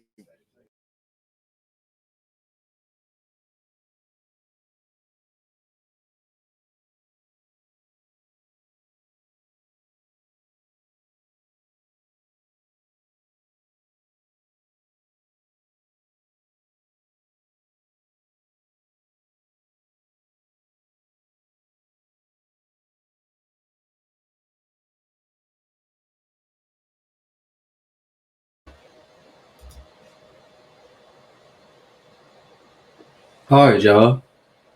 We're gonna pause that right there. That was a whole lot of wisdom and knowledge that he just displayed for y'all, man. There's too much even for me to say. Like, that mess was beautiful. Like, I'm speechless. I learned some things myself. But I mean, honestly, all you gotta do, honestly, when it comes to life and wisdom like that, you gotta find the best saying or phrase that sticks in your mind for you. Like he said, worry about what's in front of you, like at your feet.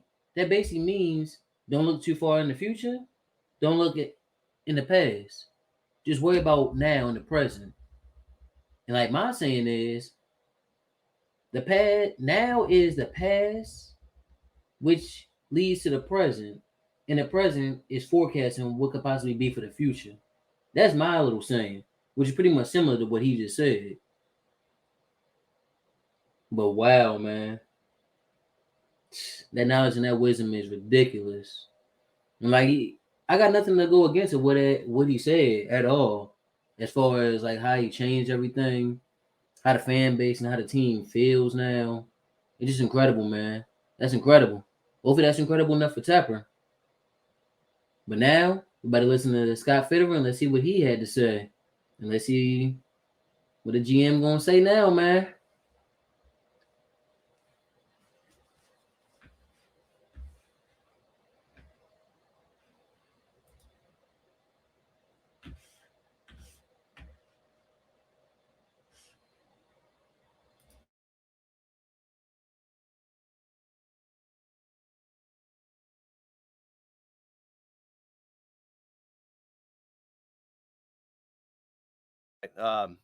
First off, I'd like to thank really the players for all their hard work this year, the coaches, the entire organization as a whole. Our trainers did an amazing job, video guys.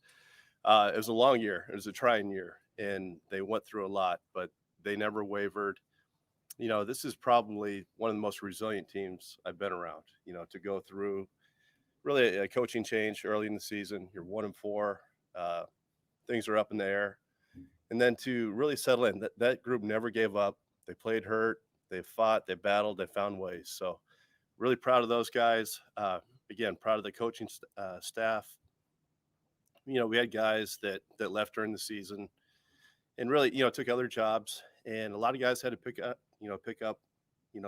other people's work. So they did that, and really appreciate that. And then also Steve Wilks, he did a great job, and just want to thank him for his effort. But overall, this team really fought to the very end. You saw that yesterday, and to win a game on a walk-off field goal by Eddie Pinheiro was a pretty special way to end the season after a tough year. So with that, I just want to thank everybody. Today, I know everybody wants to know about the head coaching search. I'm not going to get too far into that today. I don't really want to comment on it just because we need to let the process play out. There's a lot of rumors out there, a lot of names being thrown around, some right, some wrong. So just not going to get into that right now. But overall, just take your questions. Can you at least say, Scott, how many candidates you guys expect to talk to? You know, it's not going to be a large group. You know, it's going to be, but we're not going to get too far into that again. But it's not going to be large. Have you been assured that you will be part of that search? Listen, I'm not going to talk about my job. That's one thing, you know, good times, bad times, I'll never talk about. But I will be involved in the process moving forward. Scott, nobody chooses to have a year like this, but as an evaluator, are there things you can learn about your guys that maybe you can't learn unless they're put in difficult situations? Absolutely. I think our young guys really, really gained a lot this year to play meaningful football in December and into January. I think that Tampa game was about as close to a playoff game as these guys have been in. And I think this is something they can grow on moving forward. And really to battle through all the obstacles they went through, that builds a resilience on these teams. And the hardest thing is learning how to win. And these guys are doing that right now. They fought through a lot of different things. And yeah, our record's 7-10, but there's a lot of little, accomplishments that along the way that they'll build on moving forward. What case has Steve made for the head job? He's done a nice job. You know, out of respect to the process, again, I just don't want to get too far into it, but a team that was 1-4 and where we finished, and the guys kept fighting. A lot of credit to Steve, a lot of credit to the team for that. What do you like about your quarterback situation going forward? You know, Sam Darnold's a free agent, and you have Matt Corral who's battling injury. What do you see there? Sure, it's unfortunate about Matt, because we wanted to see him this year. Had a good talk with Sam Darnold this morning. As far as the future of that room, we have to decide who the head coach is first. And that'll play a lot into that. But there's some talent there, and we're always looking to get better. But a lot of that's going to be driven by the head coach. You have a guy who is hurt like Matt Corral. How do you weigh that when you're making understanding that you have to have a head coach first, but when you're making draft decisions for the future? Well, we took him for a reason. We took him because we liked him, and he worked all year. He was in the in the meeting rooms, studying with the players. He had the earpiece on at practice. Unfortunately, because of a foot, he couldn't be on the field throwing the ball or doing those type of things. So we only saw him in OTAs and training camp. But it'll be good to get him out there. But we're still excited about his future. Scott, the last time we talked to you was after Christian got traded. If you look at the way that Chuba and Deontay performed since then, how do you feel about that trade in retrospect now? Yeah, well, anytime you lose someone like Christian McCaffrey, all 32 teams could use Christian McCaffrey. He's one of the most dynamic players in the NFL and absolutely great teammate and great person. But the way the running back stepped up says a lot about them. Dante Foreman had a great year. Chuba really came on from where he was at last year to this year. He showed a lot of patience as a runner. He showed more power. And then bringing in Blackshear, that was a great pickup. He's a different, unique piece out of the backfield. So we really like the rotation that we have right now. And a lot of that's driven by the offensive line up front, getting those guys settled, those guys playing basically all the snaps that they played, up until mid-game yesterday. It was really impressive. And I feel like that's a group that we can build on. That was an emphasis in the offseason, fixing the offensive line. And I felt like we have one of the better offensive lines in the NFL right now. Following that up, though, Bradley Bozeman, guy you guys brought in to start off this season, what's your overall evaluation of how he performed this year? Bradley's great. He's a great teammate, great leader. He's great in the community. He's one of the bigger centers in the NFL. He's very physical. And what he does, he takes a lot off the quarterback's plate as far as line calls and managing the line up front. We have really smart offensive line, and we're very well coached with Campen. But with Corbett at right guard, Brady at left guard, Bozeman at center, great communication up front, which is what you need. But Bozeman was a great addition. Really happy about him. We had a good talk this morning about his future. Again, same thing, kind of driven by, but he's a guy that we would like back. I think he wants to be back, and he's part of our future. Deontay Foreman also a priority to re-sign? But we had a good talk about that. We're trying to. There's certain guys that we like back. You don't want to put too much out there, but obviously with the way he ran, he's a nice addition to us. Did Corral have a setback or a second surgery? He got his screws taken out, so he had that last week, and so that's a good sign. That means he's healing, moving forward. Two things on injuries that I wanted to share with you guys. Unfortunately, Corbett did tear his ACL, so that's very unfortunate. He was in good spirits about it. He's a guy that's been healthy his whole life, so he did tear his ACL, but he's a guy that will be back. It's probably right around the start of the season. We'll have to see how he progresses. And then Brady Christensen did fracture his ankle. So those were two significant injuries, but we'll see how they all recover. You talk about the quarterback situation. It's obviously a position you guys have been just trying to solidify here for a number of years. Sure. How close do you feel like you are to that, and where do you stand? So basically the way we've addressed the quarterback position, yes, there's been a lot of names coming through. We tried to build the defense the first year. And then it's like, do you want to put a young quarterback behind an offensive line that probably wasn't up to par last year, or do you want to fix the offensive line? And now, we went out and we drafted Corral. And, you can see the progress in Sam Darnold this year. Just he showed more confidence, more patience in the pocket. So that was a good thing. We don't want to force that, but eventually we do need a guy that we need to draft and develop. We need someone homegrown that's going to be here over a long period of time, whether that's Matt, whether it's Sam that we keep here who's still a young quarterback, or someone else. We're going to keep all of our options open and do what's best for this team. Scott, you're picking ninth. You've got more picks than you had a year ago at this time. How active do you anticipate being? you're the guy who said in on every deal. Is that going to be the case this offseason? I think we're in a situation with this team where getting the offensive line settled, we feel like we have some running backs. We have DJ, Terrace is coming on. We need to make a couple tweaks on defense, but we have one of the best young corners in the league. Dante Jackson will be back. This is a year that we kind of focused on building the basics the last 2 years, defense and offensive line. This is the year that we can go out and take some shots on more explosive type athletes and players. It might be a little bit more of a sexy draft than just a nuts and bolts type draft. So we'll see how it goes. You never know what it's going to look like. There's a lot of work to do in the draft room and free agency, but we're in a position now where we can take some of those shots. More specifically, I think you spent a lot of time this fall looking at these top quarterbacks. How likely is it you think you get one of those guys in the top 10? Again, I mean, it's too early to tell. Last year, you thought a lot of those guys were going to go 1, 2, 3, and 4. A couple of those guys are sitting in the third round. There's so much work to be done. I haven't even sat down with the scouts yet in the draft room to get their full opinions, but that'll be something that we're always looking to add someone to quarterback. You're talking, Scott, about explosive athletes, and what positions does that mean? Again, I don't want to box myself in, but you can always use, a vertical receiver, tight ends, speed and on the defensive side, ball hawks. That's what we're looking for. With free agency, do you envision it being more about your internal free agents than the open market? Well, that's one thing about the cap right now. Like, people are going to look at our cap number. What's the lower cap number? That's because we have a lot of guys under contract. Usually you're going out and you're signing guys back to your team, and that eats into your salary cap space. This year it's a little bit lower, but with more guys under contract, that's a good thing. And then the next 2 years, we have quite a bit of money next year and the year after to spend. So we're actually in pretty good shape from a cap standpoint.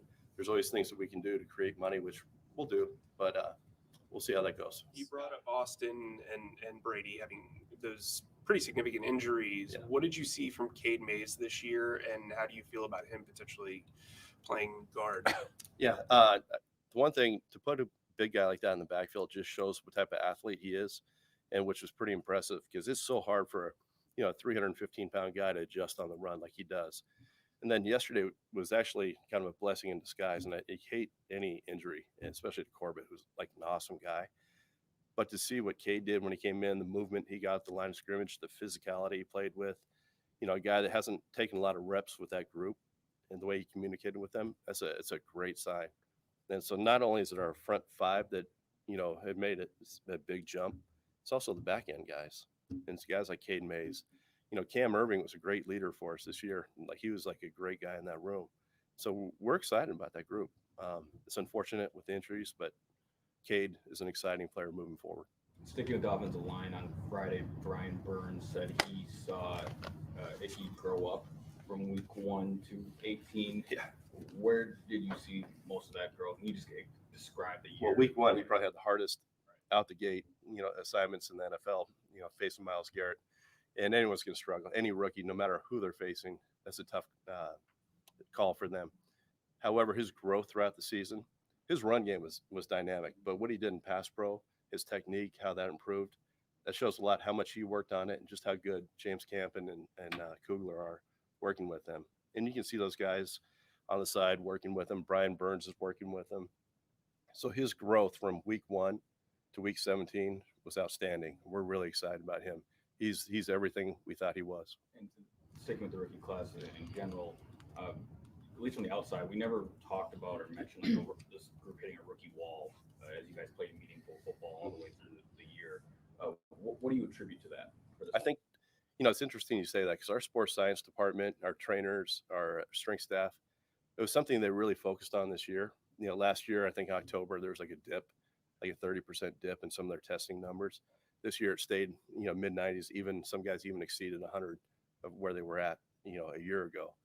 And so I think the way that their training has been good, and just the advancements, the way these guys work, the way they train, the way we practice, the way, just all the factors come in that plays into it. In previous years, you've been vocal about wanting to get the offensive line, that being a priority, and you have kind of solidified that.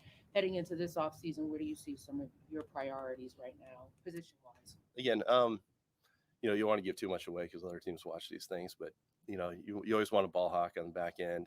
There'll be speed, speed of linebacker. You can always use another pass rusher opposite Burns, tight ends and vertical receivers. But can Sam be that quarterback can win consistently for you? Have you seen enough of that, or do you feel like that's still kind of an unknown? A lot of it will depend on the offense that we're running and those type of things. I am very pleased with the growth that Sam made. Yesterday was a tough day for him, but he found a way to win in the end with his feet. He made a big throw late in the game. Those are the type, even though the numbers weren't there, that's the type of growth you want to see when you don't have your A game and you can find a way to win it at the end. But again, just like last year, he had 3 or 4 games that were pretty solid in there. Didn't turn the ball over and was making the throws he needed to make. Scott, I know you don't want to talk specifically who's interviewing him. When you're looking for a head coach now, what is most important to you that head coach embodies? Again, I just don't want to share too much on the process. I think anytime you have a head coach, you're looking for a leader, an organized person, those type of things. Everybody's looking for the same characteristics, but then there's a bunch of variations in there, but without going too far into detail about that. What are you telling candidates about what makes this job attractive? It's funny because we've had agents that have reached out to us, and obviously we can't start the process yet. We have to be very careful of those rules. But I think this is a very, very attractive job on the outside where people are looking at it. Hey, look, this is a young team. This division is up for grabs here the next few years. There's no dominant quarterback. They look at our defense. They look at the offensive line, some of the pieces that we have, and the way we're growing right now. And with a few tweaks here and there, this is a division that we can take over. That opportunity is there. It's up to us to do it. So I think they see that. They like the ownership situation. They know Mr. Tepper will be there to support them. And so it's a very attractive job. Do they view the quarterback situation as a negative or something that maybe someone comes in with a blank slate? I think, I don't know that yet without going into the process. I think we're going to learn a lot about what other people think of our team from the outside during this process, which is just as important as interviewing people.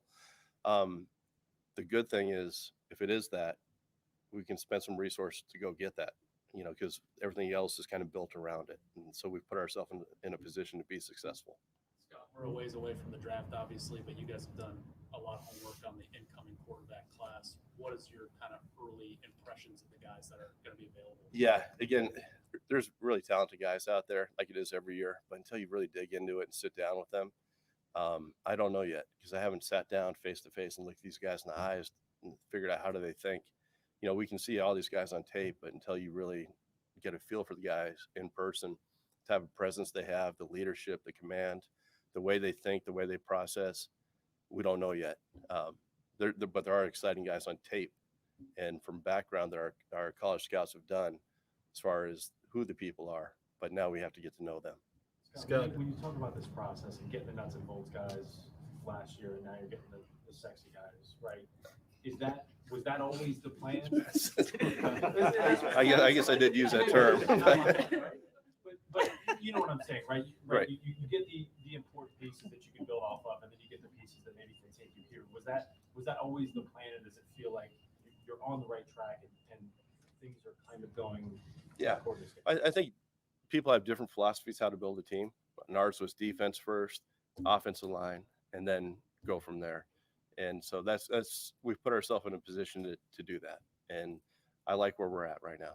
Scott, how important is it between the GM and the head coach to have constant communication? Oh, it's vital between really the GM, the head coach, and ownership. That's a huge thing because if you're not aligned, everything else is off course. And so that's absolutely vital in any healthy relationship. Scott, I understand what you said about the coaching situation, but I just got to ask you straight up: do you feel like Steve has done enough to warrant being the full-time head coach here? Yeah. Again, I just don't want to go too far into it in the process. When Mr. Tepper gave him the opportunity, when we sat down at the table in his office, and he looked at Steve, asked him these questions, and gave him the opportunity. It's with the thought, that he likes this guy. He thinks he can lead this team. who knows? Like there's so much more to do moving forward. So I just don't want to go too far into that, but we'll see. Scott, with your experience in the league, correct me if I'm wrong, is this the first head coaching hire that you're going to be involved in as a GM? Yeah. So there was stability in Seattle. So what are you looking for in what external candidates? Because I think we all know you know what you have in Steve, but for external candidates, what kind of things are you looking for that will be red flags or will be, we'll check the boxes? Yeah, I mean, there's always the basics that you're looking for in leadership, organization, teacher, all those things. I just don't want to get too far into the process because I don't think it's fair to maybe the other candidates or anyone else involved, but we want to keep that kind of tight. But there are certain benchmarks or certain attributes that you need in a head coach, and that's what we're going to look for. How much did Pete Carroll? Pardon? Do you have some nerves entering your first hire? I'm excited. I think because I know, we know what we're looking for. I'll sit down with Dave and Nicole, and we're going to know exactly who it is, and we'll know when we get to that person. But there are some really good candidates this year. We just have to make sure we keep an open mind going into this, that we're not like just locked in on one guy, two guys, three guys, because that happens to be a tendency. And so we have to keep always reminding ourselves, keep an open mind, give everybody a chance to come in, opportunity to learn. We'll know when the right person's in front of us. Will Nicole be part of the process? Yes.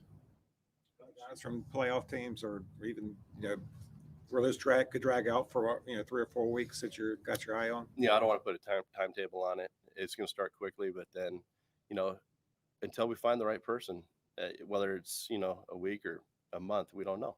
It's just, we'll let the process play out and make a decision when it's right. As you're part of this process, I guess, for the first time, how much did working with Pete Carroll kind of, mold your view of how a head coach should operate, or maybe what a candidate maybe should look like? Yeah, I've been fortunate to be around a few head coaches, Pete being one of them, who's very special. Mike Holmgren being another one, Jim Fossil back in New York in the days. They're all very different, but they're all have some are defense, some are offense. Pete was defense, Holmgren was offense, Fossil was offense. However, they all have unique traits and unique leadership to them. And so it's just finding the right fit for you or for the Carolina Panthers organization. We'll do a couple more. Everybody good? All right. Thank you, Scott. All right. Thank you, guys. Appreciate it.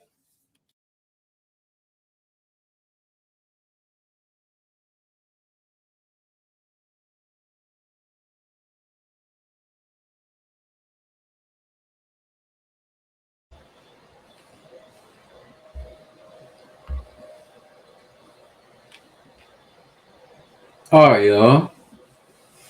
I find that pretty interesting right there. So, a couple of things. One,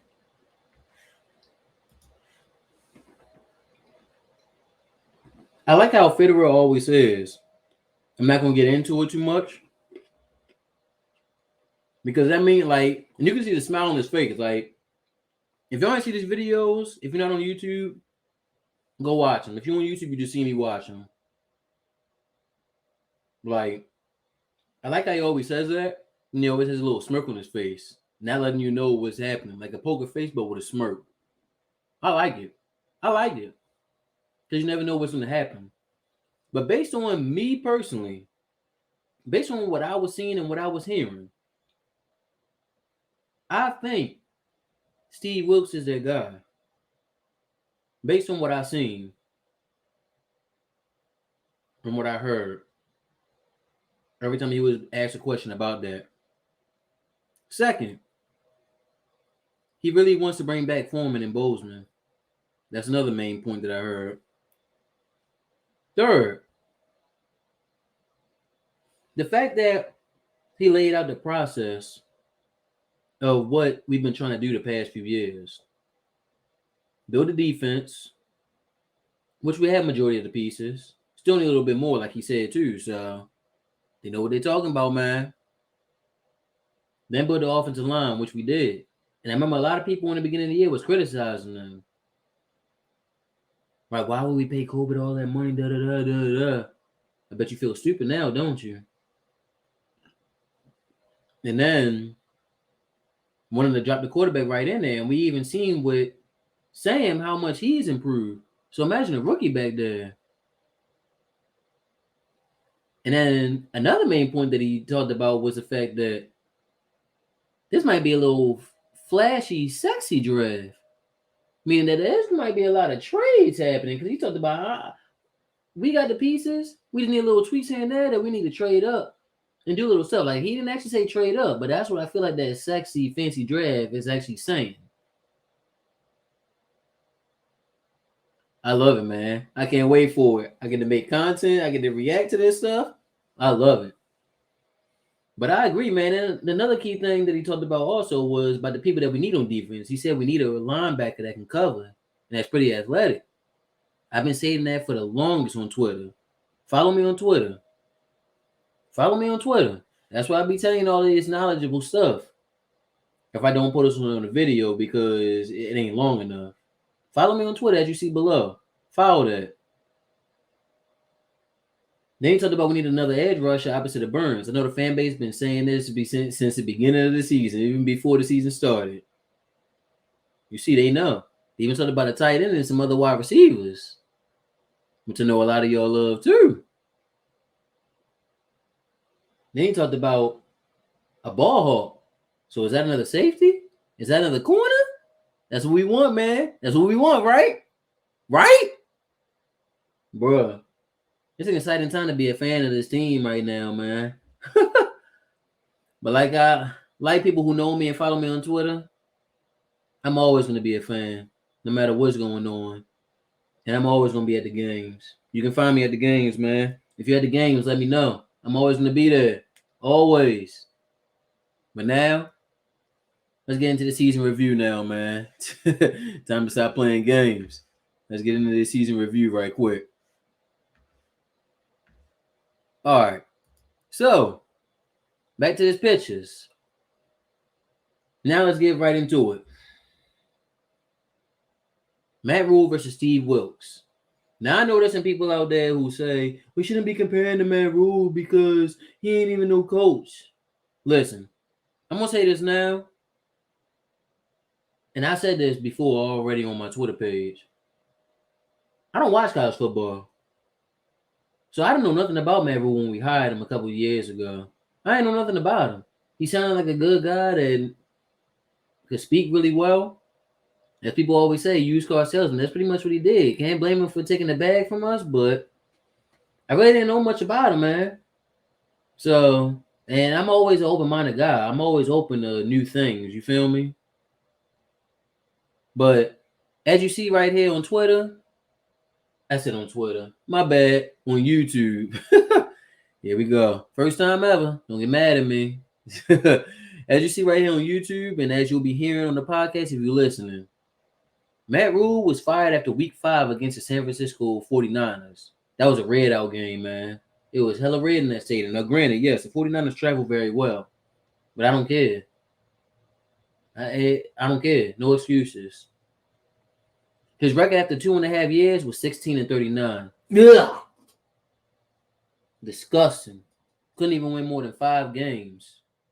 Now, granted, yes, in 2020, I was excited because I'm like, okay, he won the same amount of games that Ron Rivera just won the year before, and it was COVID. But then in 2021, same record. And then at the start of this year, won before he was fired. So it was time. And the funny part is, at the beginning of the season, I stated this many times. If you've been following me on Twitter, and if you know me and watching this, you know I've been saying this, along with some people out there also. This year was a win-win. And this is what I meant. If you win, you make it to the playoffs, cool. The fan base is back. Even though we back and we didn't make it. And also, it's a win. If you lose, you get to get your franchise quarterback, which you still can. And I'm going to jump into that later. And now for Steve Wilks. He became the interim before week 6 against the Los Angeles Rams. And his record, 6-6, 500. with the same squad. And you traded 2 players away, which I'm going to get into later. So that shows Matt Rhule belongs in the ground. Like I said, great guy, cool guy. But I heard some stories. And I ain't gonna get too much into it, but I mean, if you see me on face right now, yeah, just know. Yeah, don't have much good things to say. Next. So, the changes that Steve Wilks made when he became the interim head coach. First, as you see on here on YouTube, he fired Phil Snow and promoted Al Holcomb. We all kind of knew that Phil Snow was going to be gone because he's Matt Rhule buddy. But the funny part is, Matt Rhule didn't even hire him in Nebraska. What happened to keeping all your guys with you? You know what I'm saying? And on top of that, his guy Jeff Nixon is still with the team as a running backs coach. Huh? That's your buddy too. Who you promoted to offensive coordinator after you fired Joe Brady, being a scapegoat. Like, huh? What? And then with Al Holcomb, as you see here on YouTube on the pictures, and if you know, he used to coach Shaq, Luke, and TD. And he was Steve's defensive coordinator in Arizona. So he had familiarity right there. Then we traded Robbie Anderson to the Arizona Cardinals on October 17th for a 2024 6th-round pick and a 2025 7th-round pick. And don't worry, I'm going to get into these guys' stats and all that later. But I'm just letting y'all know what happened. Then we traded the franchise, Christian McCaffrey, to the San Francisco 49ers on October 20th for a 2023 2nd-round pick, a 2023 3rd, a 2023 4th, and a 2024 5th-round pick. Now, at the time, a lot of people were saying that why would we trade him away and woody-woo, woody-woo? And like I said, I'm going to get into the stats later to describe why that was a good trade for us. But now I'm going to say it's still a win-win as far as who won the trade, man. They right now are in the playoffs, and we almost made the playoffs and still have a top 10 pick. It's a win-win. Like I told y'all just a minute ago about how I looked at the season. It was a win-win. It's a blessing right now, man. Next, he fired Evan Cooper, our secondary coach, and Paul Pasqualoni, the defensive line coach, after the contest with the Cincinnati Bengals in Week 9, where we got destroyed. Now, if you look at the score, it didn't look like we got destroyed like that, because in that game, I believe it was 42-21, if I'm not mistaken. I don't feel like opening my book and looking at the stats again, but if I'm not mistaken, I believe that was the score. And pretty much he didn't like how the coaches was calling the games. So he's like, nah, we gonna do this defense things now, man. Me and Al Holcomb gonna do this. We got this. Which I commend Steve for doing, man. Because that's a lot of pressure on your plate. And being an interim head coach. You got all these changes and moving things around, but that shows he's a true leader, man. And he don't collapse when things get crazy. He knows how to adapt. You need to learn how to adapt if you want to succeed in anything in life. Especially nowadays, man. And then lastly, release Baker Mayfield on December 5th after the matchup with the Baltimore Ravens, my hometown team, which I wanted to beat. Which honestly was a game similar to how last game was. It was a close defensive type of game where we had a chance to win. Now, yes, Baker did throw a pass to Sean Smith, and Sean Smith fumbled it and lost it. But all throughout the game, he had time and kept pump faking. I wish I had that picture where his legs was like I wish I could stand up so y'all could see me, but imagine your left leg all the way to the left, right leg all the way to the right, but behind you a little bit, and your body turns slightly to the right. Like What type of stance is that when you're trying to throw and you got hella time, man? Which I'm gonna get into a stat about that later too. Next, we about to go over all the games from this year. So that Cleveland Browns game, week 1, the Baker revenge game. It was a cool game, man. It was cool. First game of the season. Honestly, I didn't even know Browns had that many fans, bro. I ain't even gonna lie. Now, I was delivering throughout the city with one of my jobs that I used to have, and I seen a whole lot of Browns fans that actually live there. I was shocked. I didn't even know that, man. Even one guy I work with right now at one of my jobs right now, he's a Browns fan. I'm like, y'all got fans? I didn't even know. But also, like, that game was just super hype because it was a Baker revenge game and all that. And just crazy. And then I remember Icky did get beat a couple times, but you're going to get against Myles Garrett, an all-pro edge rusher, probably the best edge rusher out there, depending on who you talk to. Definitely top 3, for sure. Depending on who you talk to, like I said. So you can't blame him. But then Baker with the batted passes. Man, that mess got on my nerves, man. But then he had that really deep ball to Robbie, which I'm going to throw y'all a stat out there later about that as well. That 75-yarder, bro, that was crazy. That was the best deep ball I ever seen in person at home. Hey, you see, I had to throw that at home in there because I am going to talk about a game later where I seen a better pass in person. But then what really pissed us off about that game was the fact that Burns got called for roughing the passer because he pushed Jedrick Willis back into Jacoby Brissett. His own player knocked him back. And you call that a roughing the passer? Make it make sense. I'm still pissed off about that. And then the fake spike, that should have been negated. And then we lost because of a Cade York game-winning field goal. And you know the crazy part about that is? He really didn't even make field goals after that game. Later in the year, he kept missing. Dang, man, you really couldn't just miss against us. But here's something I'm going to tell you about.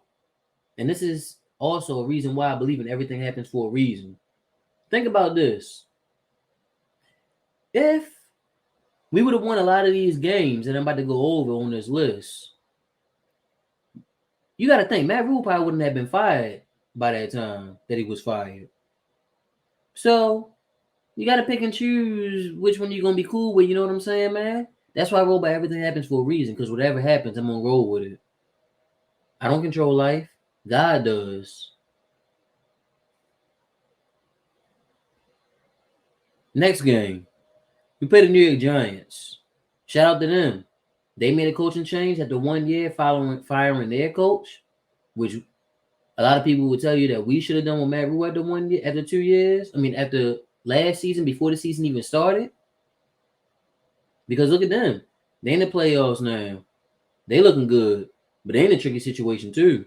Because they got Saquon Barkley, who's a free agent. And they got Daniel Jones, who's going to be a free agent. And they're not in the run for no top 10 pick. So it's like they're going to have to bring Daniel Jones back. So I'm glad I'm not in that situation. But that game, man, I don't know what to call it, man. I mean, like, it was like a close game at first. And, like, we was holding Barkley pretty good. But then lost because he just started getting on the roll, man. I don't know what to call it, honestly. Then the Arizona Cardinals game. Now, this game really pissed me off because this was the Sam Mills game. And honestly, the funny part about that game is I predicted that Matt Rhule should have been fired after that game if he would have lost. Because how you lose the game when we're dedicating this game to Sam Mills, we even bring back the old throwback fonts in the end zones. And this is also before we brought back the black end zones, man. Check out this channel right now and go check out that week 4 video. Go check it out. See ads below. Go follow that YouTube channel right now and subscribe. Go watch that video where I show y'all the end zones and that throwback logo, man. And I show you the ceremony and all that. I was mad, man. Because we also been having the Arizona Cardinals number. I think they only beat us like twice in the past few years. We've been having that number. And then also with that game also, you had Frankie Louisville get a pick 6 on Kyler Murray. And you also had Burns sacked him. Then we had the San Francisco 49ers game, which I touched on earlier, which was the game that Matt Rhule got fired after that. Because that was an ugly game, man. First of all, you got all them 49ers fans coming because our team sucks. Which also, let me say this. Real fans, and like, listen, I'm not going to tell you how to fan, but this is just how I portray it. And if you get mad if you want, I don't care. This is my podcast, okay? Fans like me and the other ones, y'all know who you are out there. I always see y'all at the games, y'all family. We're going to be there regardless. A lot of them other fans that claim they fans, like them business people that buy tickets and fans only come like once. Now, granted, yes, if you live away from the city, I understand that. But if you live there and you don't show up because the team not good, yes, it's your money. You do what you want with your money. But don't come bragging talking about, oh, yeah, I've been a fan, da-da-da, da-da-da. And you ain't even been there in a long time, man. I'm just saying. But, like, them fake fans, like I said, like them business people and all that, they're going to come out when the team is good so that they can say they was there when it happened. Or so they can make a big bank.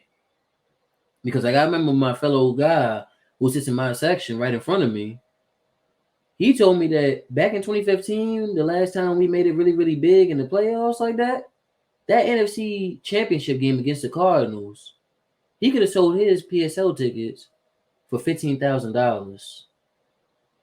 Do you know how much I could have helped out anybody, especially me right now? I'm just saying.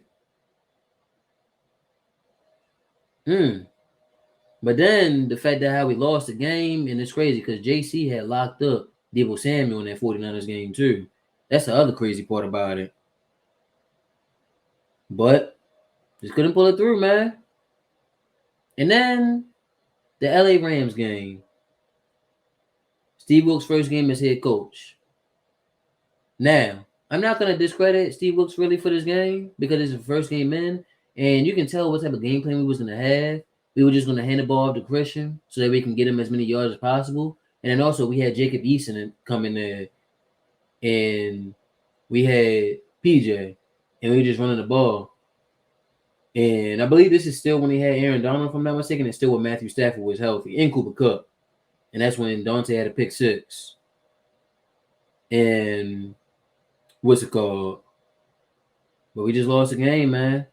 But I'm not surprised. And like I said, I'm not discrediting him on that because that's his first game there as an interim head coach. And don't worry, I'm going to get to the divisional games. I know we had it in week 2, and, you know, I'm going to get to them. Hold up. I'm going around the other teams first. Then the Cincinnati Bengals game, the game that got Paul Pasqualoni, the defensive line coach, and Evan Cooper, the secondary coach, fired. Because Joe Mixon had 6 touchdowns on us, bro. 6.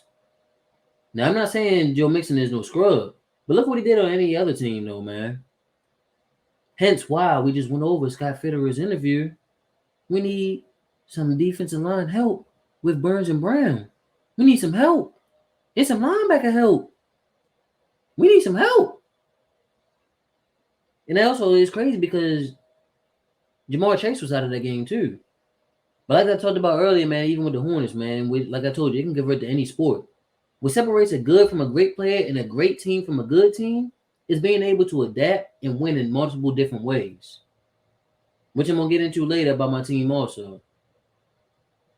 The Baltimore Ravens game, the game that got Baker Mayfield released, that game pissed me off too because that was a very winnable game also.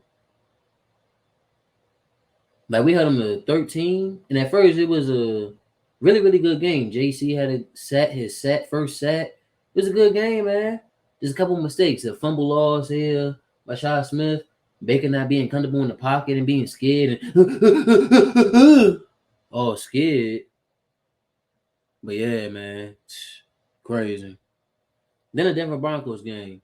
Sam Darnold's first start. The Broncos game was really good, man. And then that's when everybody started noticing my boy DJ Moore is a great superstar wide receiver. bodied Patrick Surtain. And Sam Darnold had a couple nice throws. Back of the end zone, little flicker right over the top. That was pretty. Then that one big deep bomb. If Sam would have just thrown it just a little bit earlier, DJ would have went in for the end zone. Because by him throwing a little bit late, that made and also to the sideline, that made DJ kind of go out. You know what I'm saying? He threw it a little more vertical. I think DJ would have had it. But it's all good. Then Burns got that sack against Russell Wilson and did the Christ little circle thing. Crazy, man. Now, the Seahawks game. This was a very big game because it was hyped up and this game was very special because, one, the last time we beat Seattle in Seattle was when Greg Olsen had that big catch in the back of the end zone, and we beat Legion of Boom. This is when Legion of Boom was at their best. And that was also early in the season, in which propelled us to be on that win streak, because that was our biggest tough task at the beginning of the year. But this game was also pretty big because, in Seattle, it's never easy. They're always going to be a hard coach team by Pete Carroll, no matter who's at quarterback, no matter who's what, where, when, how. And then also the fact that we haven't won back-to-back games in a long time neither. And then on top of that, the fact that we haven't won a road game in a long time. So the fact that we won that game, man, and Chuba and Deontay Foreman had some great runs because we really didn't pass the ball neither. And Terrence Marshall had that in-between-the-leg catch. Whew! Man, that was a great game, man. Felt good. And shout out to my man, Patrick. That was the first time we got to see a winning game at his house. So that's another reason why I was sentimental. Next, the Pittsburgh Steelers game. The game that was super hyped to protect the bank. If we would have probably won that game, we would have been in the playoffs right now. But it's all good. Same thing how it was with the 49ers. Steelers travel very well. So I can't complain there. And then also, by the time that people wanted to start getting their tickets back and buying tickets for the game, they already sold them. They already sold them. Like I said, Steelers travel well, so they probably bought some of them tickets at the beginning of the season anyway. Because also, there's a lot of Steelers fans here. A lot of Steelers, Cowboys, New York Giants fans, they all here. Because those teams been around well before the Panthers was here. So it makes sense. But that game, we just got destroyed by our own thing. They ran the ball on us. They destroyed Keith Taylor in that game. That's when, JC locked up the other side, but they kept going after Keith Taylor, no matter if he was on George Pickens, no matter if he was on Deontay Johnson. And also, I was mad because I felt like that was a push off by George Pickens in my corner, right in front of me. But the score wasn't that bad. I think it was 24-16. But if you actually watch the game, we got beat at our own game, man. So it was pretty bad. It was sad, man. Then we got the Detroit Lions game. The coldest Carolina Panthers game ever. I was freezing. My toes was freezing in my hands, but I still recorded that video on that vlog for y'all. Like, comment, subscribe. Go check the video out, man. It's the last vlog that I did because that was the last home game of the season. Felt great going out like that on the win. Seeing Susan, the wonderful Susan, love her to death. Sweetest woman on earth that I know, especially in the Panthers community. My boy Jamie put me on the screen after JC and somebody had miscommunication and they had gave up a big catch. I was looking up like, but you can't see my face because I had my mask on. So, but the way that we came out the booming on them, man, with that big Chuba run with 35 yards, I think it was, we hit him right up the mouth, right off the bat. And then obviously they came after us by almost holding the whole time of possession within the second quarter or the first quarter. I think it was the first quarter. But then after that, we controlled the rest of the game, man, like it was nothing. And the fact that we put up that many points for the last home game, man, was great. That was great. One of the best games I ever experienced. I was going to be out there for that cold. My guy David, shout out to him. He left the game. He was talking about, man, I'm freezing. I can't be out there, man. I'm about to go home and watch it from home. Me, I stayed my butt out there. I stood the whole entire time. I ain't care. That's also what made that game great. And then getting the PSL stuff. I talked about all that in the video. Go check the vlog out, man. Now let's talk about the divisional matchups. First, we're going to talk about that Saints game. That was the only game Matt Rhule won. And then also, that was a Laviska Shenault's coming out party for that big screen pass that he had from Baker going all the way down to my corner.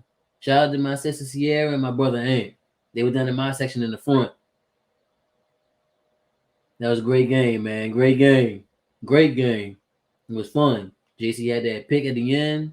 Good game. Derek Brown had that interception. Brian Burns talking about that was a hamburger. That's why he caught it. Marquise Haynes had the scoop and score after the Frankie Louvu forced fumble on Alvin Kamara. That was a great game, man. Great defensive game. And then I'm gonna say the last game for the Saints later. Let's jump into the next matchup that we had, which was the Tampa Bay Buccaneers. We ran the ball on their behinds, man. We ran the ball on their behinds. That's the first time we actually ran the ball really, really, really great. That's the first time we had said who we was that game right there against the Tampa Bay Buccaneers. Brian Burns finally got the sack against Tom Brady. Finally got him caught up in that web. It was great. It was great. But then also, I mean, this shows you why I believe in everything happens for a reason. Because remember when Mike Evans dropped that pass at the end? I mean, near the end zone, it was wide open. That was an offensive pass interference, man. I don't care what nobody say to this day. That was an offensive pass interference. They just didn't call it. That's why he dropped that pass. I don't care what nobody said. But he ran the ball great on their heads, man. It felt great to go out like that and destroy them. Honestly, I don't think nobody predicted us to be like that. But it was great to do that. Same way nobody predicted us to do what we did against the Lions. Then we got the Atlanta Falcons game, like I told y'all earlier. My first and only ever away game experience. And I did a whole vlog for that. It's a whole hour, but go ahead and go watch that right now. That was amazing, man. Shout out to my boy Connor, my boy Zoe and Sis. Had a fun time out there. Went to the Sugar Factory for the first time. Great, man. Great. Had fun. Seen that DJ Moore big old catch. Best game I ever seen in person. Even though it was an L, best game I ever seen in person, man. The way we fought back. The way it was so fight. It was a fight back and forth, man. The first damn play that they threw, Dante Jackson, my boy, caught that one-handed interception like that. Woo, man. Great game, bro. Great game. Then we got Atlanta again. The Thursday night football game, man. The all blackout game. Great game once again. It was rainy out there. I was really wearing all black. That's when I first pulled out the mask, which was only supposed to be the only day I was supposed to do it. But now I do it every home game now because people love it. And I have a lot of fans out there who love it. I have a lot of people who want to take pictures, and it's for a good cause. So shout out to my brother Jay, Big Friendly Panther on Twitter and Instagram. Shout out to you, man. You the one that suggested it to me. And now I'm holding true to it every year from now on, every home game. And I wore the black Air Forces, man. Wore the black DJ Moore jersey. That's when I took the picture with Ari. And Puerto Rican Go-Getter, you can follow on Instagram. Her grandmother. Pretty cool, man. Pretty cool. Then, we just played the Tampa Bay Bucks again. This game was probably the biggest game ever in our franchise history since 2017 when we last made the playoffs. But this game, Keith Taylor and CJ got cooked. But it's against Mike Evans, so I'm not surprised. And then this is the first game Josh Norman that came back and only played like one snap, I believe, where he guarded Julio. And apparently there was a whole lot of miscommunication, but all during that game, I was saying, why not have a safety over top of whoever is guarding Mike Evans and let everybody else beat you one-on-one? That's all I was saying. But that leads into what I've been trying to say for the longest of what we need later on, which I'm going to save for that. But we lost. But DJ Moore had a good game on that day. Had a great game. caught some really big passes. Tommy Tremble had that big pass. Sam Darnold had a good game. Besides some miscues with Bozeman snapping the ball just a little bit too early. Other than that, it was a good game, man. Wish we could have won, but it's all good. Then the Saints game. Remember how I was talking about earlier how a good team, what separates a good team from a great team, they'll be able to win in multiple different ways, not just their own way if their way ain't working.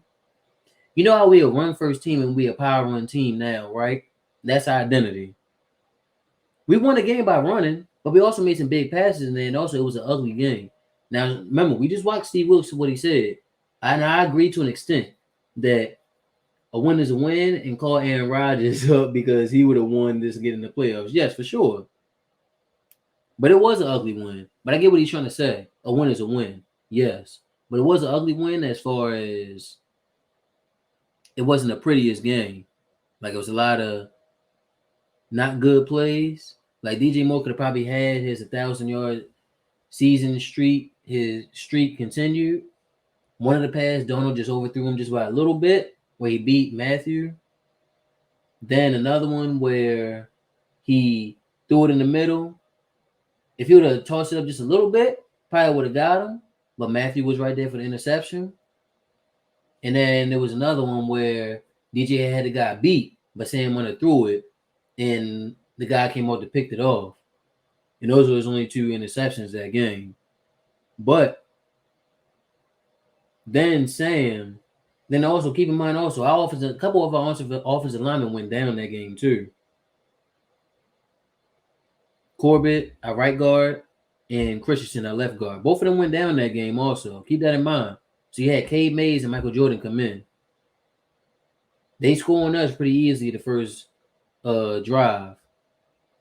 Then by halftime, we tied it up after Sam Darnold went over the goal line, but then fumbled it, and then Michael Jordan picked it up, which also was the first time an offensive lineman ever got a touchdown for us in franchise history. So you're in our record books, man. But I'm going to get to you later as well. You're in our record books. Then, like I said, then the offensive lineman, also first, Amari Barno got his first sack, and he did a Brian Burns Spider Burns pose. I like it.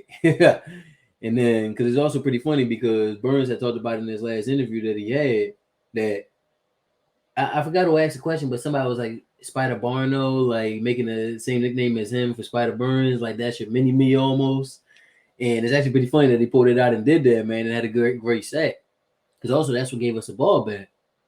Then that's when K Mays had to get in. Michael Jordan was already in because Brady Christensen went down early, but then Corbin went down late. And then that's when he drives the ball down the field. There's a nice pass to Terrace Marshall because DJ was doubled. Terrace had Marshall Lattimore on a one-on-one, did a nice in route for like a 20-yard, 15-yard gain. And that got us to the game-winning field goal by Eddie Pinheiro, who I'm going to get to later also. But look at that, man. We won without really winning our own game. And then also, remember, Foreman was also kicked out of the game earlier, too, because the guy pushed him. But you know how it is, man. They only going to catch a person later. But they did get both kicked out, but they knew what they was doing. They didn't want him to get 1,000 yards, but it's all good because he's going to be back. That's what I believe. He's going to be back. So that's my whole outlook of the season, man, after being 7-10. It's a whole roller coaster, man. Roller coaster. But like I said, I'm cool with it. I like it. It was fun. We're going to be on to better and greater things real soon. Let's keep pounding, man. Next. Tennessee South Division standings. We have the Tampa Bay Buccaneers at 8-9. Us, the Carolina Panthers, at 7-10, along with the New Orleans Saints, 7-10, and the Atlanta Falcons, 7-10. But as you see here on YouTube, we were 3-2 in the division. Remember, the one game that we shouldn't have lost, which I did not talk about. Let me go back right quick. That first Atlanta Falcons game with DJ Moore had that big catch. That should not have been a flag. Let me say that first of all. Then yes, Eddie Pinheiro missed both of them kicks. But I'm gonna get to him later, like I said, man. So it's like that game we definitely shouldn't have lost. And then on top of that, that Buccaneers game we shouldn't have lost. But also I'm really happy that we sweep the Saints. It's the first time that we did that since 2015, man. Steve Wilks has done a lot for this franchise that we have not seen in a long, long time.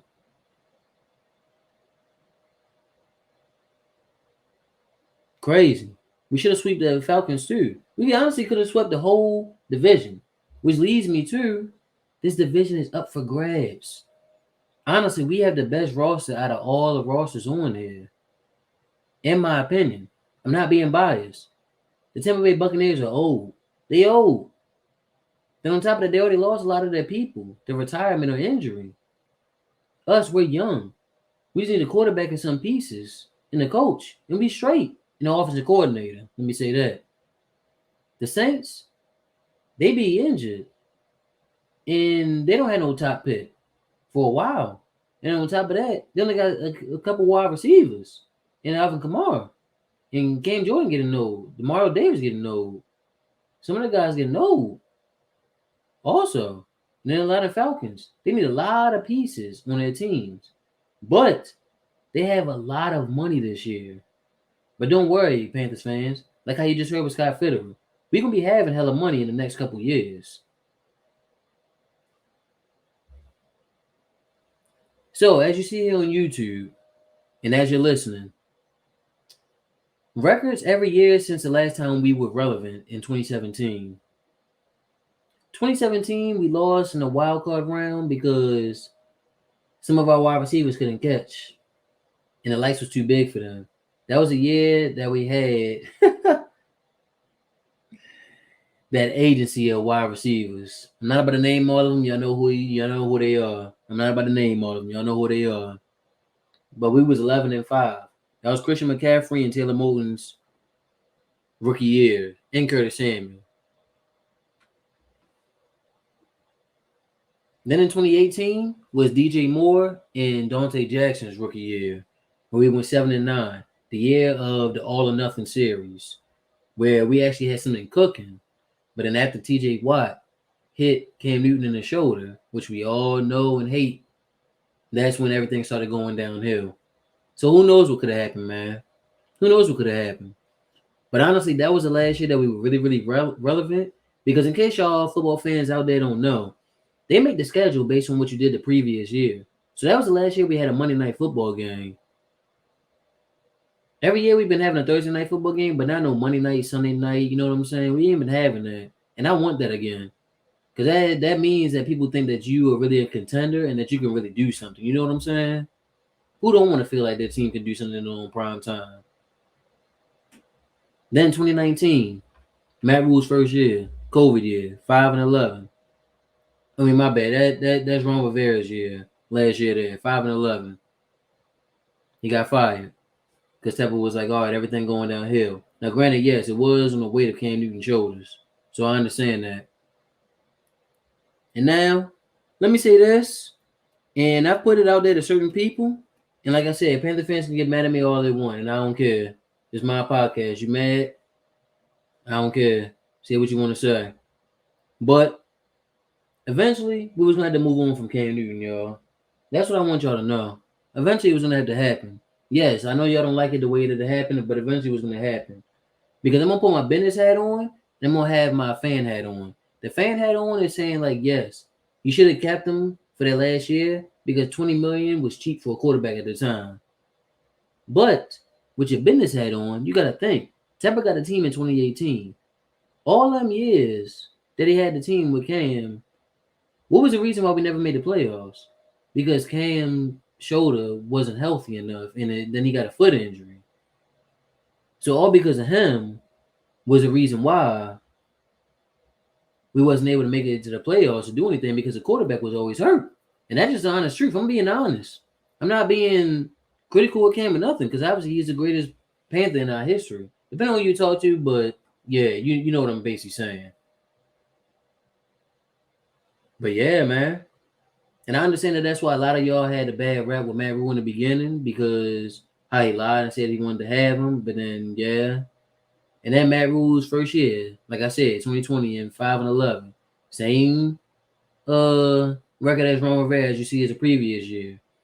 But then in 2021, you improved the roster a little bit, and you still 5-11. and then the roster is even way much better this year, and you had even some experience coaching this year, and you start out 1-6. Oh yeah, get him out of here. Get him out. That's why he was out of here. But now, yo, we 7-10, and as you see, remember we was 7-9, which is in 2018. That's pretty much the same record because think about it, they just added an extra game. So if you take away one of the games, there you go, 7-9. So come on, man, we trajecting up now. We going up again. Next, I want to point this out to y'all. Team stats compared to our opponents. There's some very interesting numbers here that I want y'all to listen and look at. First, these are our numbers. 20 points per game.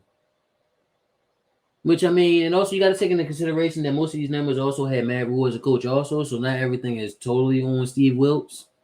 But I just want y'all to see the comparison. We was averaging 20 points per game while the opponents was averaging 22. We averaged 300. We had 347 total points while our opponents had 374. We only had 35 touchdowns on the year, 16 rushing, 16 receiving, and 3 returns. Opponents had 44. We had 281 first downs. Opponents had 346. That's a big number. They almost had 100 more first downs than us. Which, remember, we couldn't be getting off the field, man. We're leading to the next numbers right here, which is the one that blew me away and was ridiculous. We were 64 out of 202, which is 31.68% third down conversion. That is horrible. Which is the reason why I want Ben McAdoo out of here. Now, yes, he had a little success down the end of the season as things started getting more and more to the end of the season, but I don't care, man. At the end of the day, like how Scott Fitterer said, things go hand in hand. Like, depending on who the coach is, they obviously going to want their own OC, and then that also plays into who the quarterback is. But my whole main thing about it is this. You shouldn't be limiting your playbook because of how somebody plays. You should be trying to put all the plays around them to make them the better player. You know what I'm saying? That should be the way of thinking. Not limit them, but give them everything that you know they are. Yeah, this person might have this skill set better than this person with this. This person might do this better than this person. But I don't want to hear that excuse, man. You offensive coordinator. Figure it out. Then our opponents had 95 out of 231, 41.13% third down conversion rate. Honestly, I thought the number would have been a little bit higher because of how long sometimes it felt like we was on the field. But this year we've been getting off a little more better. And I credit that to Steve Wilks. Then 976 plays compared to 1103. They ran almost 200 more plays on us, bro. Shaking my head. But hopefully once we know who our head coach is, we can get into what's going to happen and like who we're going to pick up and all that, so we know what we got to do. Then we had 320 yards per game compared to them having 363. So they're almost getting 43 more yards than us a game. That's a big difference. That's a field goal. Then time of possession, 28.33 to 31.55. That's almost neck and neck, so I can't get mad at that. So that's pretty cool. Next, team leaders. So we have Sam Darnold, who had 1,143 passing yards. Deontay Foreman, 914 rushing yards. Which, by the way, Saints, y'all suck. I don't like y'all. He could have got over 1,000 if it wasn't for y'all. DJ Moore, 888. And I like that number. And Triple H, that's angel numbers right there. The angels talking. But, like I said, he had a chance. He could have definitely had it if Sam could have hit him on a couple passes. But it is what it is. Eventually, things are going to come down to an end anyway. But, you know what did happen? He finally got over the 5 touchdown mark.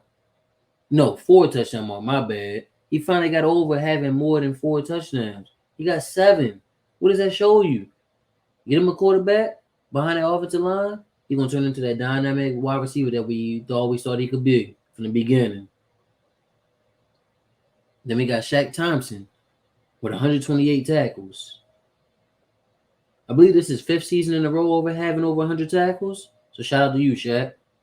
Even though, a lot of our fans feel like you need to wrap up a little bit better, which you do at times. I understand what you're trying to do, pop him. Who don't want to be able to pop him and let him make him fall flat on his back? But still, man, sometimes you got to wrap up. And then we got J.C. Horn with 3 interceptions. That's it, strap. Ain't no surprises here with the leaders. Next. So let's go over this right here, man. Passing. Baker Mayfield had 7 games, 119 completions out of 206 attempts, which is 57.8%. 1,313 yards, 6 touchdowns, 6 interceptions. How you play the most games out of all of them? Out of all these quarterbacks on this list, if you're watching on YouTube right now and you're looking, and you had the most interceptions. Tell me how. And you don't even have the most touchdowns. Tell me how. I don't understand. And next we got our leader in passing yards, Sam Darnold, who did 6 games, 82 completions out of 140 attempts, which is 58.6%, for 1,143 yards, 7 touchdowns, 3 interceptions. That touchdown interception ratio is great.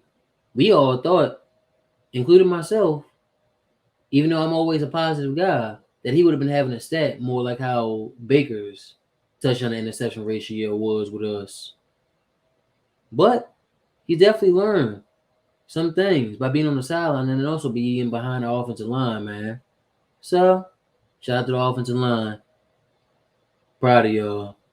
Next, PJ Walker. 6 games, 63 completions, 106 attempts. That's 59.4%. 731 yards, 3 touchdowns, 3 interceptions. Play like a backup game manager, man. But he had a great game against Atlanta with that great throw, man. Best throw I ever seen in person. Had some really good dimes against Tampa Bay. Like how you seen with that DJ Moore catch in the back of the end zone where he looked like Billie Jean.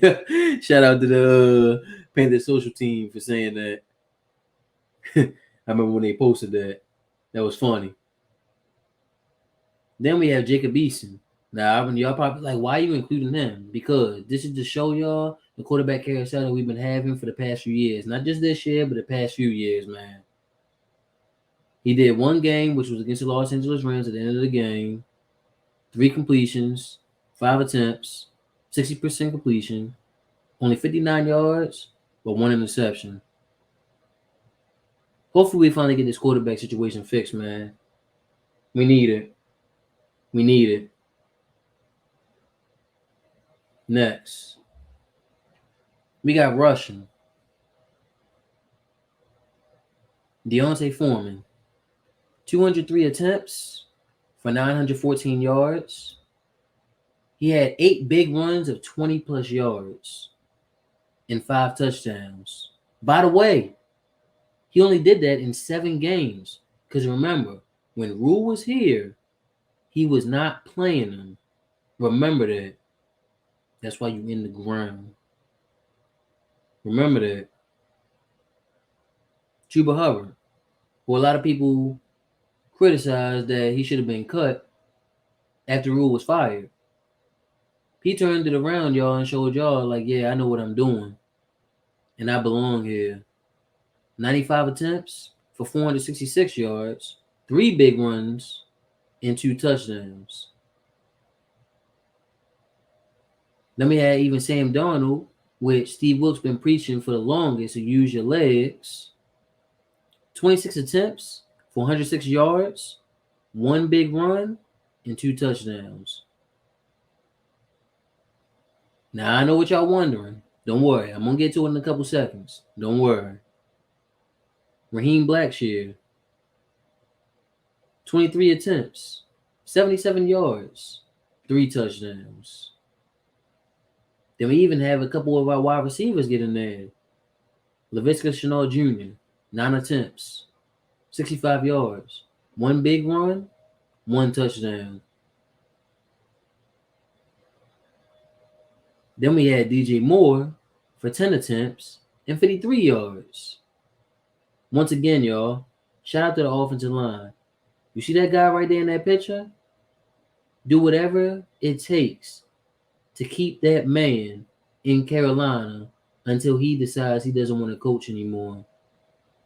You can sniff as many balls as you want. Whoa, major pause. Whoa, I did not mean to say that. My apologies. I did not mean to say that. Major pause. My bad. But only said that because you see that picture, and that's what he likes to do before every game. Next, we're going to go over receiving.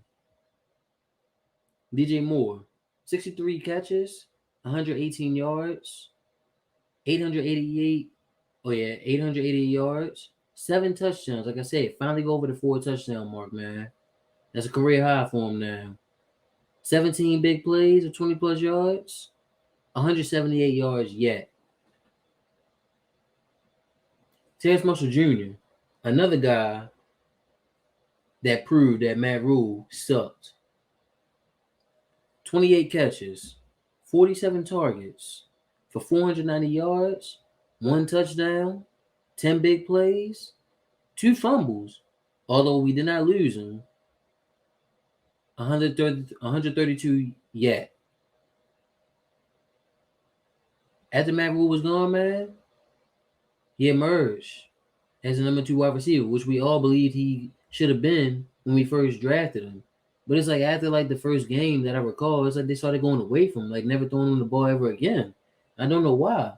But also, I'm a firm believer of this, that we wouldn't have Terrace if it wasn't for Joe Brady being there. I'm a firm believer in that. But I'm glad we got him. And I'm glad he's starting to emerge, man. I'm loving it. Shi Smith, 22 catches, 41 targets for 296 yards, 2 touchdowns, 6 big plays, 1 fumble and loss that I talked about earlier against the Ravens, and 132 yet. Laviska Shenault Jr., who a lot of us feel like we should have seen some more from him from a wide receiver position, even though I like what he brings. But I wish I could have seen some more routes out of him, which I know a lot of Panthers fans do as well. 27 catches, 32 targets, 272 yards, 1 touchdown, 3 big plays, and 330 yet. That man big, just like he was advertised. He big. He gets it in. And then we have our tight ends. Ian Thomas, 21 catches on 30 targets for 197 yards, 1 big play, and 182 yet. Then we have Tommy Tremble for 19 catches for 32 yards, 100.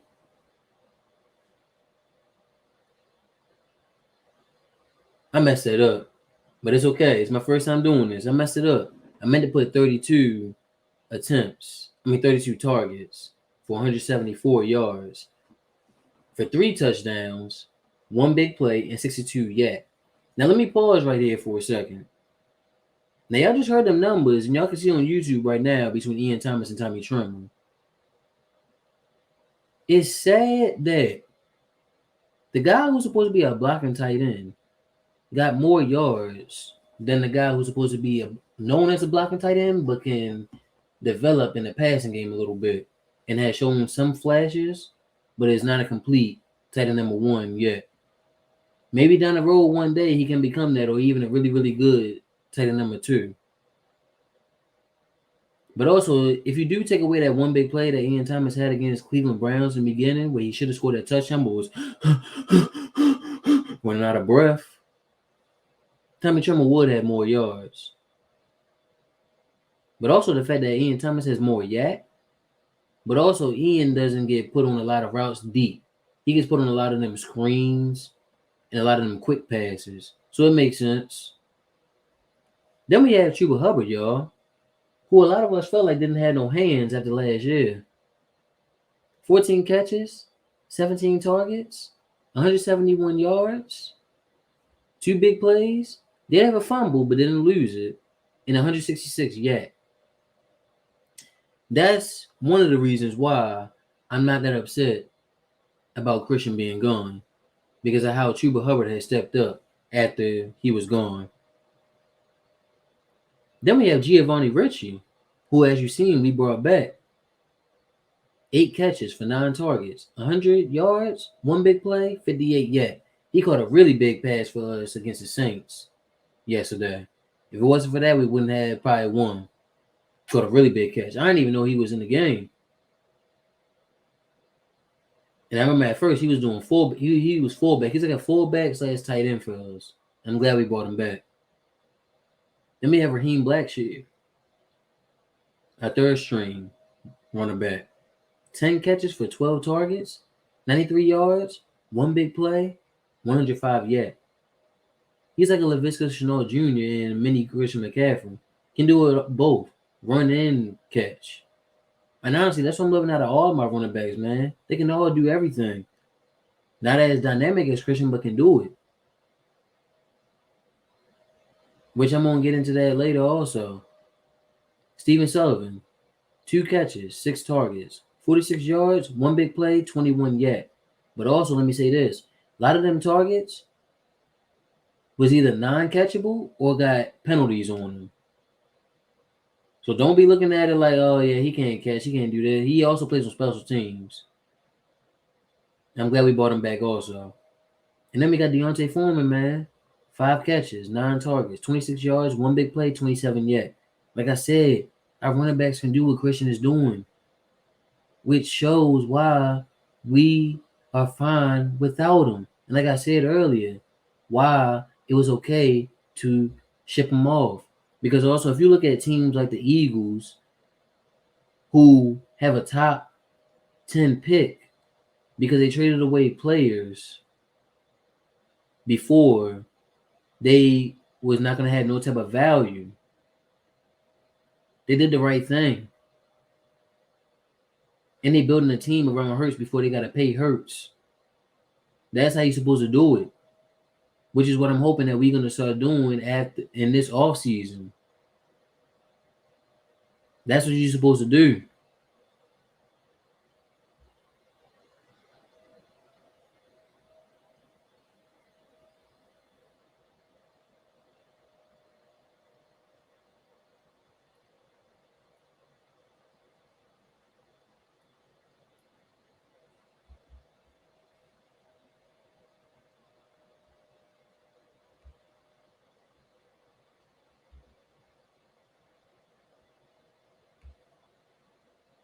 Next, tackles. Shaq Thompson, the leader, with 128. Frankie Louvu with 105. Xavier Woods with 82. Jeremy Chin with 67. And Brian Burns with 63. Now, y'all, the main thing that sticks out to me with this is the fact that both of our safeties had these high amount of tackles in our top 5. And is on the top 5 of our list of tackles. That concerns me, man. Like, why our safeties had to be making so many tackles? Is it because they're playing in the box a lot? Or is it because a lot of these running backs get into the second levels and third levels pretty easily? Which is why I've been knocking on the door that we need linebackers for the longest. When everybody else wants these other positions badly, I want linebackers. I'm just putting that out there to y'all. Next. Sacks. Brian Burns with 12 and a half finally got over that double-digit mark that he wanted. And he even stated in that last interview that when you want something so bad, a lot of times that will stop you from getting it because you're thinking about it too much and you're trying too hard to get it. I'm glad you learned that, Burns. Glad you learned it. Then we have Frankie Louvu, 7. Marquise Haynes with 5. Yetur Gross-Matos with 2.5. And Damian Wilson with 2. Another key thing to realize is Haynes had more sacks than Yetur, and Haynes came off the bench. YGM was starting. Then also, if you add up Louvu, Haynes, and YGM, a lot of us Panther fans did talk about that their numbers will replace Hassan Reddick's numbers from last year, which it did. Barely. But that's also why you have smart people like some of us Panthers fans in Scott Fitterer, who knows that we need another edge rusher opposite of Burns.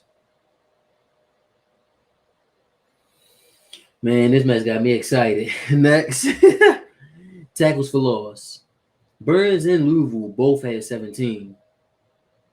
Shaq Thompson had 8. Haynes had 7. Derek Brown had 5. Most of our defensive lines is in our second level is getting back there, man, and tackling for loss. So that shows you we getting in the backfield, man. Just some of them is not converting to sacks, but we definitely getting into the backfield. And also, I don't have the numbers for like PFF and all that. I'm not paying for that, for the pressures and all that. I'm not doing that. You can find that somewhere else. But just know I got these numbers for you, all right? Next. Passes deflected. Derek Brown and JC both had 7. But it's honestly surprising because when you actually watch the game, JC wasn't even really tested that much. That's the crazy part. Then you got Xavier Woods and CJ Henderson both having 6, and Jeremy Chin having 5. But the good thing that shows you about that secondary right there is that the ball is in their vicinity. They're going to get their hands up and knock it away. That's the good part. And speaking of CJ Henderson, let me say this. I remember in the beginning of the year, he kept getting these stupid little penalties because he wasn't turning his head around and little stuff like that. Now, granted, yes, when you're running full speed, trying to catch up to somebody, and you do turn your head, it does slow you down. But as you see, as the season started progressing, man, he started getting better and better. So you gotta do is just stick with somebody sometimes, man, and not give up on them too quick. Now, I'm not saying that doesn't mean don't draft a cornerback, but I'm just saying. Interceptions. J.C. Horn. That's Strat with 3. D-Jack with 2. C.J. Henderson with 2. Derek Brown with 1. Our D tackle. And Frankie Louisville with 1. But remember what Scott Fitterer just said in that interview, man? We need more ball hawks. I like it. I love interceptions. Next, let's talk about one of the best units besides the offensive line for this team this year. Special teams. Kickoff returns. Raheem Blackshear, 19 attempts for 513 yards. And he was also our highest punt returner with 6 attempts and 55 yards. Now let me pause right there and let me say something about that. We signed Andre Roberts, this all-pro returner, to be that guy for us and return the ball. Now, granted, yes, he did get injured. But even when he came back, it's like he was slow. I don't know if he wasn't fully back or something, but he was slow. And then also Shy Smith, it looked like he was too scared to be back there, honestly. So I would leave Raheem Blackshear back there and have him as a third running back, man. Unless you can find somebody like a wide receiver depth in the draft who can become a punt returner and kick returner at first, better than Shy. Then let's go into something that I can't wait to talk about right now. Field goals. 33 out of 35, 94.3%. From 20 to 29 yards, we was 2 out of 2. Between 30 to 39 yards, we were 16 out of 17. For 40 and 49 yards, we were 13 out of 14. From 50 plus yards, we was 2 out of 2. Extra points, 30 out of 32, 93.8%. Now let me pause right here, man. Let me give a huge shout out to Eddie Pinero for sticking with it and staying true to himself. Because I know there was a lot of weight on his shoulders on the Atlanta game. Because he knows he was the reason why we lost. And it's okay. He accepted it. And from there on, he was perfect. Could you see how he missed 2 field goals and 2 extra points? From then on, he was perfect. Pretty much. Remember when we used to miss a whole lot of deep yardage field goals like that 50 plus with Joey Sly? It feels good to know we have a guy who can make 50 plus field goals, man. And shout out to our special teams coordinator, Chris Tabor. Same thing as I said about James Campen. Keep him around so he doesn't want to coach anymore, neither. Because this is the best special teams I ever seen. And speaking of also special teams, shout out to Sam Franklin Jr. That guy is always the first down there in the person's face. Same thing with Amari Barno. They're always the first people down there in the punt returner or kick returner's face, ready to pop them if they try to run. And punts. 81 punts by Johnny Hecker. For 231 yards. I remember when we first signed this guy, I didn't know nothing about him. I was like, why are we paying this punter so much? But then it hit me. And I started learning more research and doing my research on him. He's this all-pro punter. One of the best to ever do it. And I've been seeing how and why. And on top of that, special teams is really, really important. Yes, it's a small part of the football game, but it's very, very important. So shout out to the special teams, man. Next, we're going to go over some eye-catching stats. Now, if you're on YouTube, you can see them for yourself. But if you're not, just listen very carefully. This first one was really, really eye-catching to me. 36 sacks. 19 of them was on Baker Mayfield. 10 of them was on Sam Darnold. 7 of them was on PJ Walker. Now, you know what's funny about all three of them guys? Who had the most sacks? Baker. But you know what's even crazier? Just hold that thought for a second. Offensive line apparently only gave up 15 sacks. That this was all Baker Mayfield's fault. The reason why he didn't succeed. Because you see, Sam Darnold had 10 sacks on him. But the offensive line only gave up 15 though. So what does that tell you? Most of them sacks was on Baker himself, not the offensive line. And also, any Panther fans will tell you, this is the best offensive line we had pretty much ever. Honestly, as a cohesiveness. Not individually, cohesiveness though.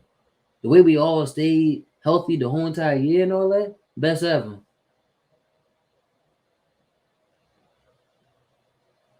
So I don't care what nobody said. That was Baker Mayfield's fault. The next one. The offensive line. Ike Ekwonu gave up 6 sacks. Had a PFF grade of 64.9. Brady Christensen gave up 2 sacks. Had a grade of 57.5. Bradley Bozeman gave up 2 sacks. Had a grade of 65. Austin Corbett gave up 2 sacks, but had a grade of 70.2, our highest amongst the offensive line. And Taylor Moton gave up 3 sacks and had a grade of 68. The average grade is by like a 65.4 for this offensive line, man. Keep them together forever, man. Whew, bless me. Keep them together. Like I said, best we ever had.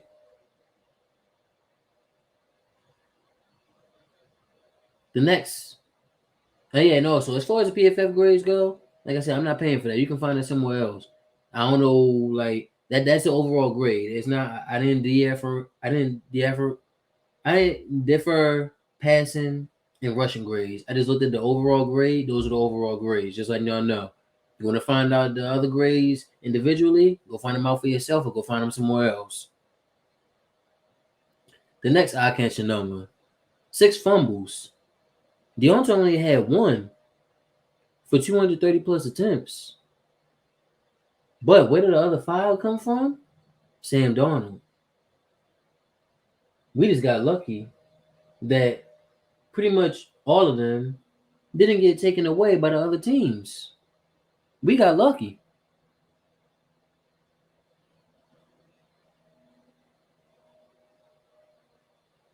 But as you've seen, if you actually watch Darnold, if he took care of the football, everything else played itself out.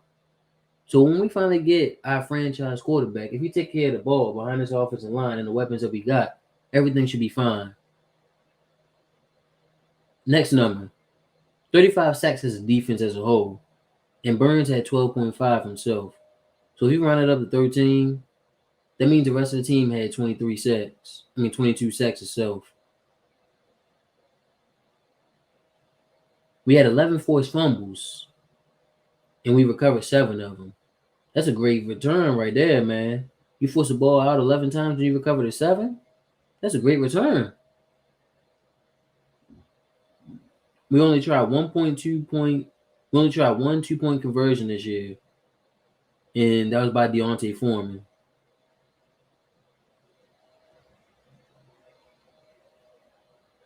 These next 2 numbers are the last reasons why I was okay.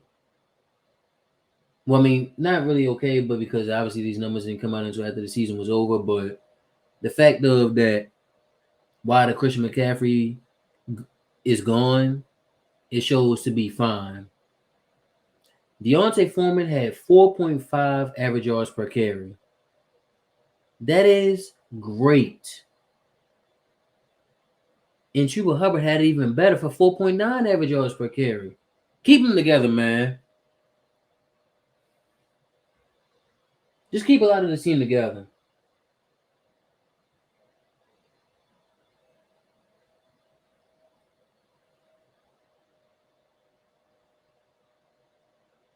But just think about it like this. If you run out to 4.5 and 4.9 average yards per carry to 5, you run it on first down, you get 5 yards. So now you got a 2nd and 5. You run it again, you got a first down. You telling me it's that easy behind this offensive line? That's why we a run first team, man. But don't get it twisted. We got the playmakers to hit you over top too. And that's what we shown. Then we got Burns with 12.5 sacks. Like I stated before, finally got over that double-digit hump.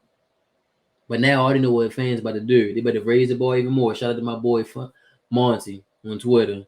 You know what I'm talking about. Because people started raising the stats like, oh yeah, he need to get 15 sacks now. Y'all crazy, man. I'm not saying you can't expect greatness from him, but y'all got to tone it out a little bit. And DJ Moore, 7 touchdowns. Career high for him. Finally got over 4 touchdowns on the year. I know he finally happy to not hear that damn talk no more.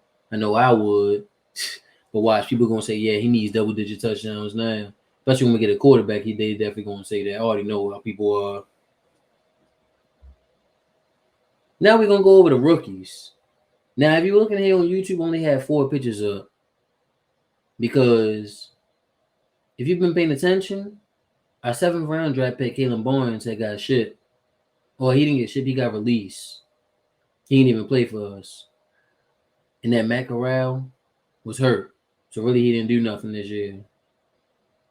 But I have Ike Ekwonu, who gave up 13 penalties and 6 sacks. But that is great for me and definitely beat my expectations as a rookie. And even Scott Fitterer was happy as well. Because as people was telling me, and as I found out of the draft, he was not very good and known as a pass protector. But as this year, you've seen that he's definitely grown in tremendous amounts of ways of being a pass protector as well as a great run blocker. So y'all, we finally have a franchise left tackle for years to come to replace the great Jordan Gross. And I'm happy about it, and I'm glad to call him my brother. Love you, man.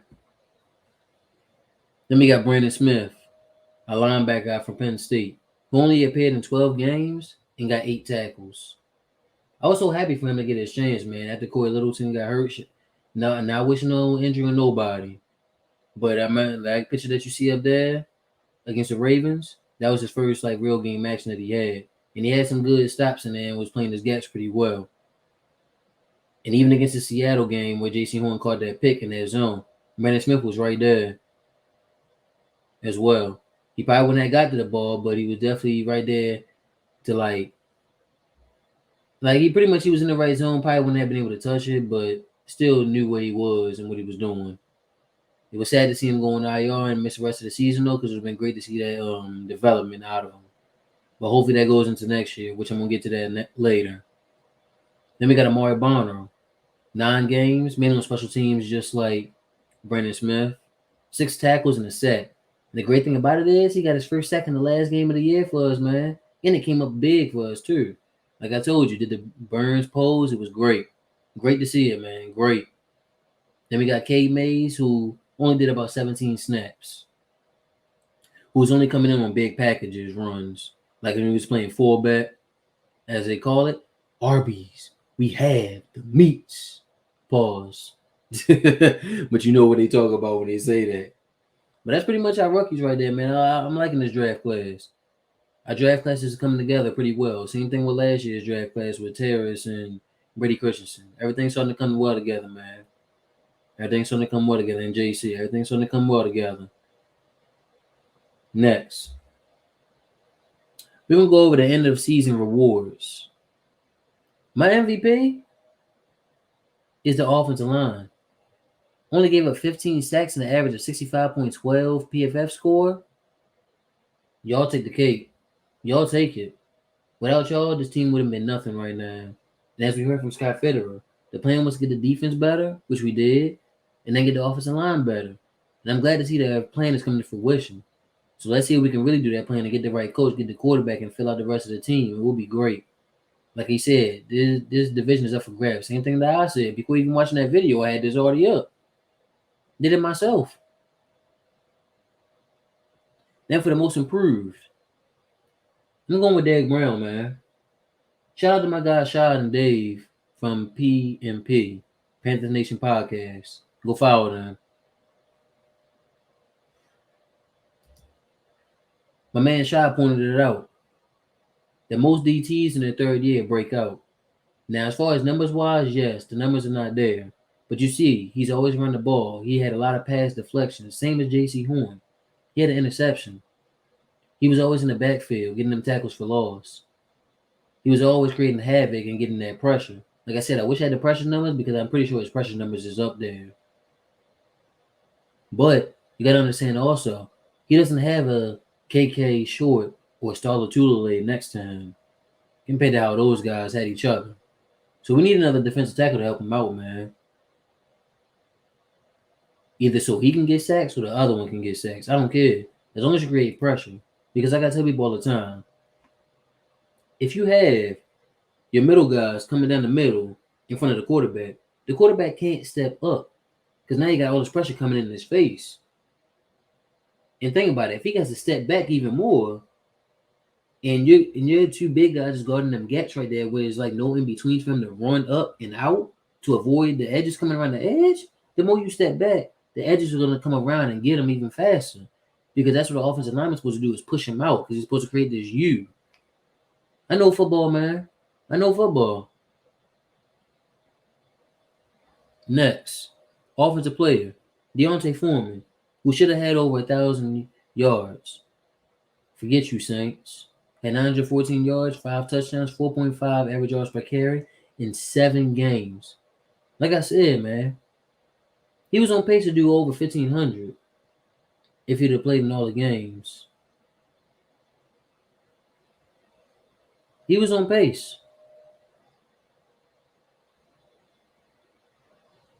Then we had defensive player. My defensive player of the year is going to Frankie Louvu. He was all over the field. Now, I know some of y'all will say Brian Burns because he made his second Pro Bowl and whatnot. I'm giving that to Frankie Louvu because he was all over the field and he did it all. 105 tackles, 7 sacks, a forced fumble, an interception, a touchdown, 3 passes deflected, 7 tackles for loss, and 15 stuffs. That's a stat sheet stuffer right there, man. He did everything, as you see. Everything for us. Give him some more money and get in and lock him up even more. Because he's still pretty young. I'm pretty sure he's like 27. 26, 27 right now. He got 1 more year left on his bargain deal. Then he's going to be asking for some big money. Guaranteed. So I say give him extra money right now. They'll also probably lower the cap as well. Offensive rookie? Obviously. Ike Ekwonu. No discussion. Defensive rookie, Amari Barno.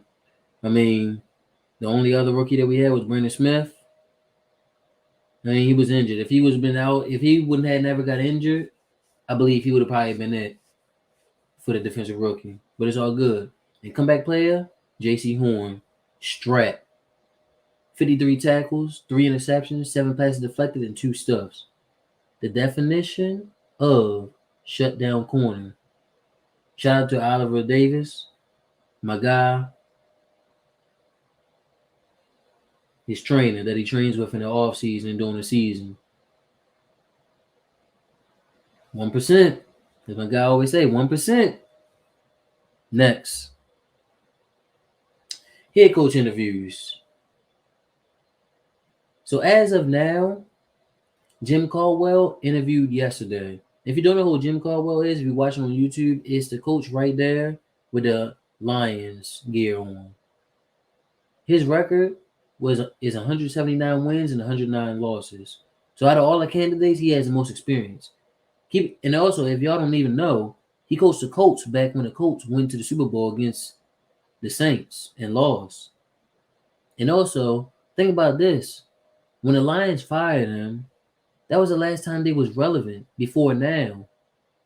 Think about how long ago that was. That was back when they had Megatron and Matthew Stafford together. And that's going to lead me into what I'm going to talk about Steve Wilks in a second.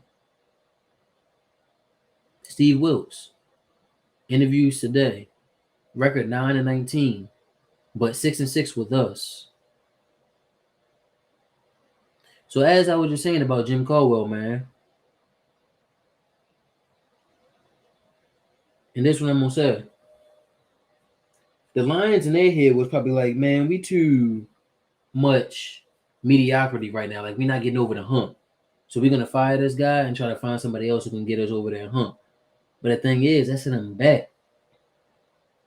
And that leads me into Steve Wilks, like I was stating. Sometimes going away from what has already been set will set you back even more. Which is kind of what David Tepper already did with Matt Rhule after firing Ron Rivera. You went backwards. Now, obviously, you got to take risks in order to succeed in this world anyway, and in life in general, in anything. You got to take risks. Now, I know a lot of y'all going to be like, man, that was not an educated risk because I knew Matt Rhule was going to be good. For people like me who don't watch college football, how the hell am I supposed to know? And no, don't say listen to me. How are we supposed to know? We can't tell the future.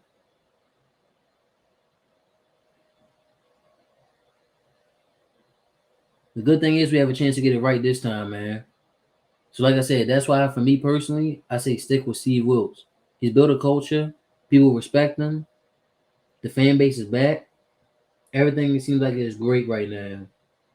Keep him. Which honestly feels like I told you earlier. That's what I feel like after listening to that Scott Fitterer interview, what Scott Fitterer wants to do.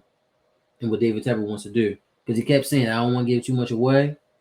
But he always says it for every answer. But every time I hear that, I know something up his sleeve.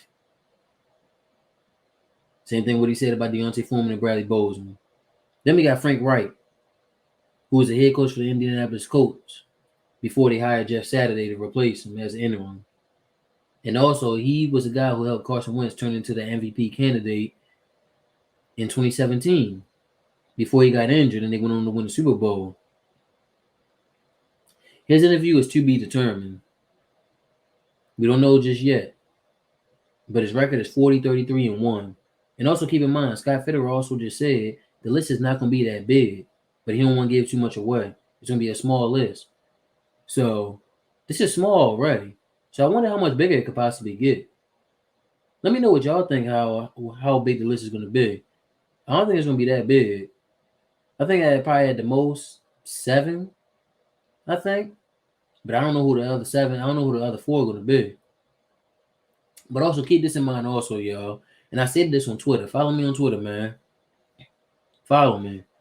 I be putting out a lot of stuff on there that I feel like I don't need to put it in the video. And vice versa. I put stuff over here in the video that I feel like it's too long to put on Twitter.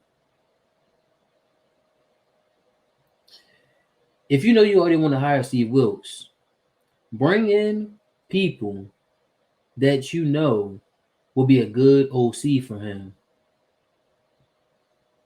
or that he would even want as an OC? For example, Lovie Smith just got fired from the Houston Texans, similar to how Steve Wilks was with the Arizona Cardinals. Wasn't given a chance, knowing that the team was some booty.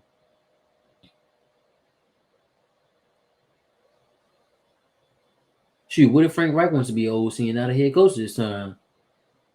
Then that was a great move right there. That's the way you can cheat. Bring them in. See what their philosophy is. See what they think. See if they can be a great fit along with y'all. And now you just filled up your whole basically offensive squad right there already. And now you know where you got to go with quarterback and whatnot. So that's my opinion on the head coaches right there, man. I want Steve Wilks. I want him. Next. Offensive coordinators. Like I said, I don't want Ben McAdoo. Get him out of here. Bye-bye. But at the same time, I don't know offensive coordinators. Because the thing is, you got to realize this. Tell me what offensive coordinator just going to want to stay an offensive coordinator somewhere else. You barely see it happen. Barely. Most offensive coordinators want to be the next Sean McVay, or I think it's got Kevin O'Connell for the Minnesota Vikings. Coaches like that. You drink some water. Throat getting a little sore. Pause.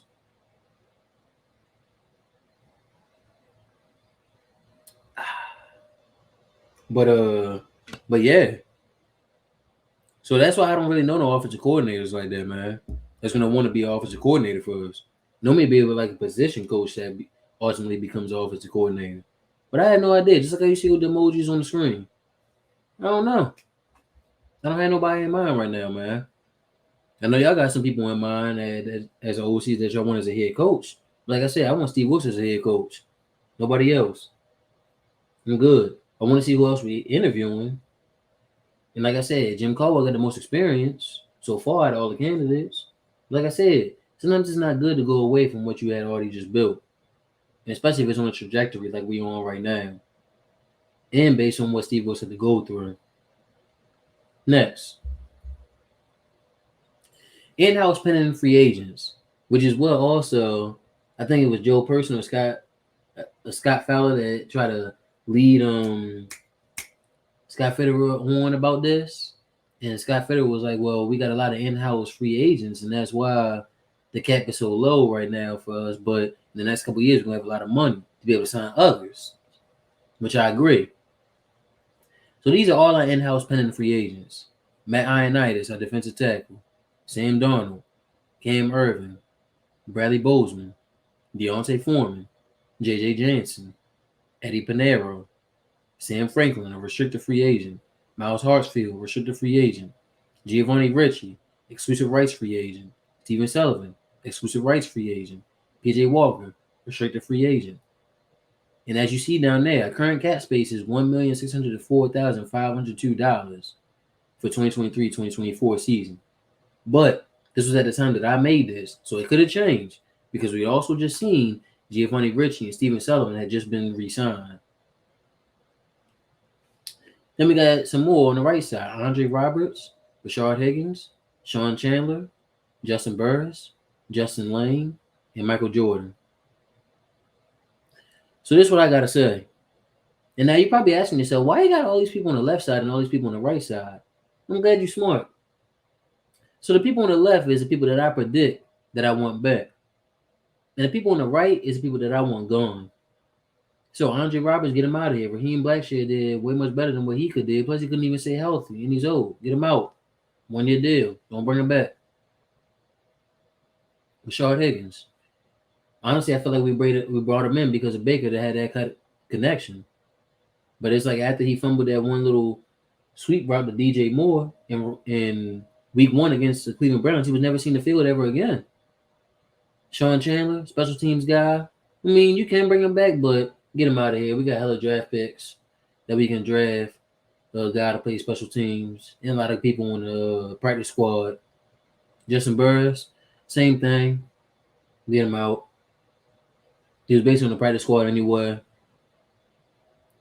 Justin Lane, cornerback that never even played for us. We don't even know what happened to him, honestly. He gone. Michael Jordan, get him out of here. Yeah, congratulations, the first offensive lineman to ever get a touchdown for us, but we seen you get beat pretty bad in that passing game, man. It was bad. That's why Sam Darnold had all that pressure on his face. Everybody else was blocking. You was the only one getting beat. Just look back at the game, y'all, if y'all didn't see it. Look back. I've been getting better watching the football game now that I know more and more about football now.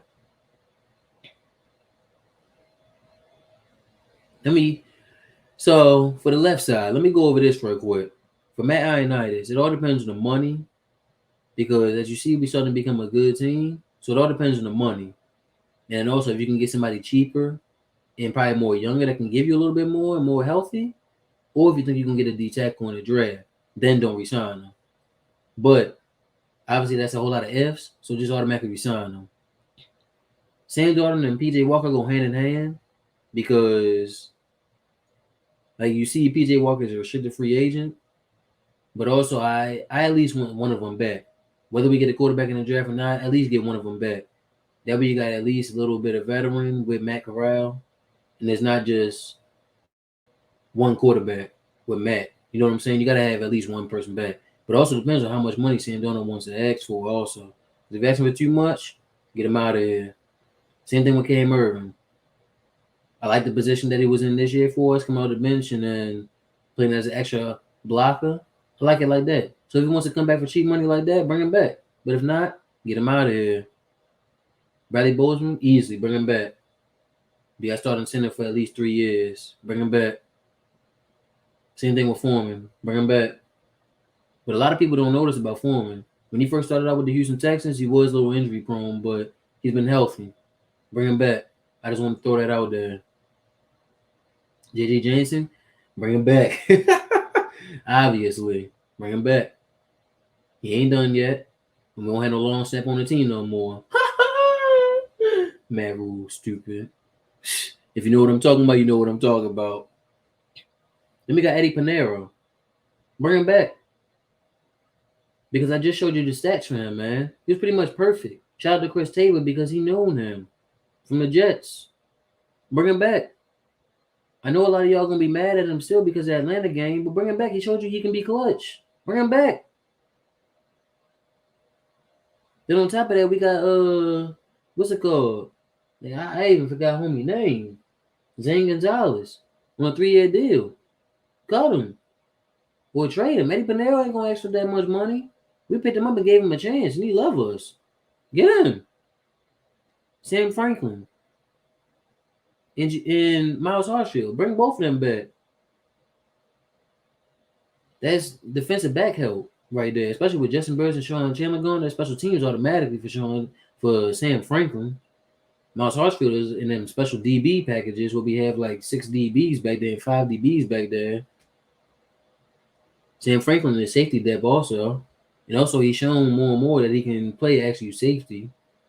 I remember when he was a rookie and he did pretty good when Shim was out against the Kansas City Chiefs. So he can play safety. And also he's a really great special teamer, so you got to keep him, man. He's that leader on the special team. Bring him back. And as you see, I was already right with a couple of them with Giovanni Richie and Stephen Sullivan. I know what I'm talking about, man. And also, I'm gonna keep that. I'm gonna keep that. I'm gonna save this picture. I'm gonna post it on social media so that people can see what I predict. And I'm gonna always bring it up every time somebody gets signed and somebody is not. So that this could be like a little in-house free agent tracker. You know what I'm saying? So y'all can keep along as well. Next, the 2023 NFL draft order. We got the Chicago Bears number 1, Houston Texans number 2, Arizona Cardinals number 3, Indianapolis Colts number 4, Seattle Seahawks number 5 because of the Denver Broncos trade with Russell Wilson, Detroit Lions at 6 because of the Los Angeles Rams trade Matthew Stafford, number 7 for the Las Vegas Raiders, number 8 for Atlanta Falcons, us at number 9, and Philadelphia Eagles at number 10. Now, this is what I got to say. I don't see many teams in front of us taking a quarterback, man. That is me being honest. Now, I'm not trying to be biased or anything, but I definitely feel like we all gonna have to move up if we want at least Stroud and Young. We're gonna have to move up. Chicago Bears ain't taking the quarterback.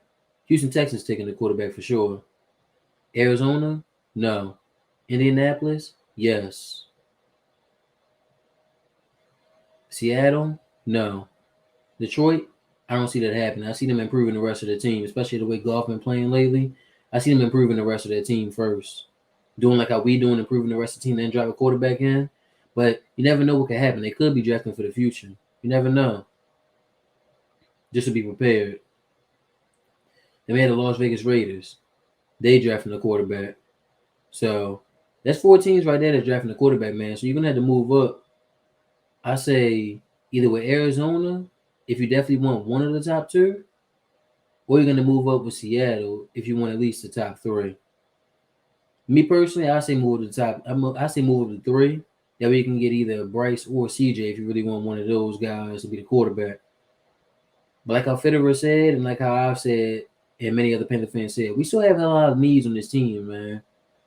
We still have a lot of needs.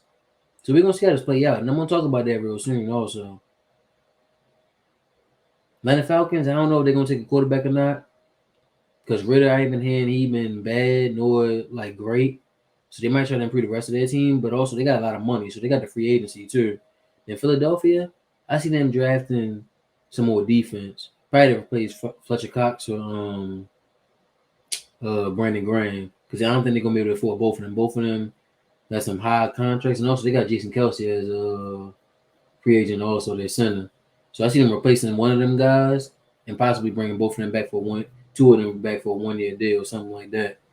But yeah, and I think Javon Hargrave is a free agent for them too. So that's a lot of their defensive line gone, bro. So yeah, I think they're drafting defense for sure. Next.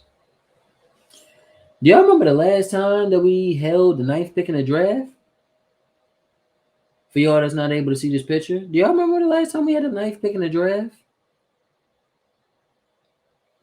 For y'all that is watching on YouTube, y'all see, we drafted a guy with some curly, long black hair and some glasses who looked like he was a nerd out of Boston College. Luke Kuechly, a Hall of Fame linebacker. First ballot Hall of Famer at that. So that shows you can always get a great player late. You don't always got to trade up. You don't always got to pick number 1 or top 5 to get the best player in the draft. A lot of times, some teams will surprise you and pick this player when you're looking like, they picked him? For example, like how the Vikings were shocked that the Jalen Reagor got picked by the Philadelphia Eagles and they was able to get Justin Jefferson. And it's funny how both of them on the same team now. But also, not everybody is always correct. Every team has some busts that they picked in the past. Nobody's perfect. Next, I draft picks. In round 1, we had the 9th pick, as you just seen. In round 2, we had the 39th and the 60th. Round 3, we had the 92nd. Round 4, we have 113th and 130th. In round 5, we have 145. So you're probably wondering, how come we don't have another 3rd round pick along with the San Francisco 49ers? Because we traded one of them. We traded our 3rd runner away to trade up to get Matt Corral. Then you're probably wondering why we don't have another 5th. Well, that 5th got traded for Baker Mayfield. It would have been a 4th, but he didn't play over 70% of the snaps in 70% of games. So we only had to give up a 5th. We had to give up a 4th. And then you probably wondering where our 6th and 7th round picks gone. One of them got traded for Dennis Daly for us to get that 5th round pick from Tennessee. And then also, we traded away the 6th and 7th also to trade up to get Brandon Smith. So, that's our draft picks right there, man. I'm pretty confident. I'm confident whether we trade up and get our guy and get a couple pieces, but also we have free agency as well. And I know we'll find ways, creative ways to get the money where we need to get to it. Because it's Amir Suleiman and Scott Fitterer. Them guys know what they're doing. And then I'm confident also we fill out the rest of the team, man. And then get the quarterback next year. But also I understand that fans don't want to wait neither. I get it. But it all depends on how the board falls, who our head coach is, and who the OC is. Like how Scott Fitterer said, everything goes hand in hand. Got to see how it plays out. Nobody can read the future. Nobody knows what's going to happen. We can predict, but we don't know. Next. This is my personal opinion of what I feel like our free agency and draft needs need to be. Now, this is in no particular order, but this is what I feel like we need to complete our team. Now, obviously, no team is perfect. We need a quarterback, obviously. Franchise guy. We need a middle linebacker so somebody can cover in the second level. That way, Louisville and Shaq can mainly be on the outside and be them outside linebackers. Even though Shaq has been doing a decent job transitioning to be an inside linebacker. But we need that middle linebacker, man, that can cover them tight ends and them slot receivers in the middle. Because that's honestly where a lot of our yardage is coming from, is getting beat in the middle of the field in zone. So if we had a good guy who was athletic and rangy and is great in coverage, that would be stopped. Then we'll be able to have our edge rushers get to the quarterback and defensive tackles. And then also we got the corners to be able to cover. Then we got an edge rusher. As Scott Fitterer stated, and as many people stated before, we need another edge rusher opposite Burns. And we can have Haynes and YGM coming off the bench. And Barno. That would be great. Then we need a cornerback. I love my boy Dante, and that's my brother. But we need some better depth behind him in case he gets injured again.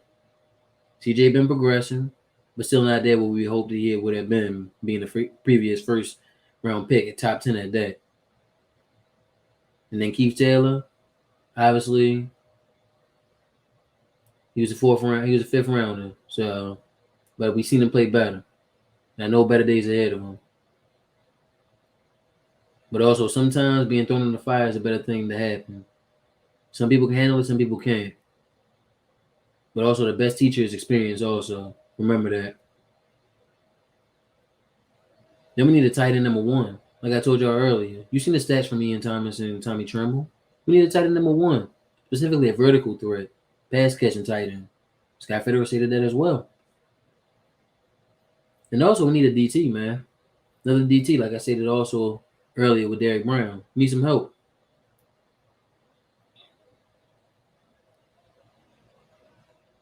And then center and running back 1. They both got an asterisk next to it because if we sign Bozeman and Foreman, we got that. We'll be straight on that. But that's why I got the asterisk next to them. But if we don't get it, that's what we need. And I remember as soon as Christian McCaffrey was traded, everybody said, yeah, we need a running back. We need to get Bijan Robinson from Texas or Jamar Gibbs from Alabama. Yeah, they cool. But you basically traded McCaffrey to get another McCaffrey when, honestly, I'm cool with the 1-2 punch of Foreman and Chuba. They're showing that they can do it. And then also throw Blackshear in there as a third string. That's a great tandem for me. I see what they can do. I love that tandem. I like it. Next, wide receiver depth and O-line depth. You can never have enough playmakers. You can never have enough depth in the O-line, as you see. We got a couple guys injured now. And then Copeland might be out just until like right before the season. And you've seen how Cade Mays has been able to step in and actually play pretty good. Like I stated earlier. And the wide receiver depth, just need some more people behind DJ and Terrace. Shaku coming in every now and then. And also Chanel, is like a gadget guy. Like I said, I want to see some more routes from him, but it's not his fault. It's the offensive coordinator's fault. So that's my opinion on what we need for free agency and draft needs, man. Let me know what y'all think what we need. Next.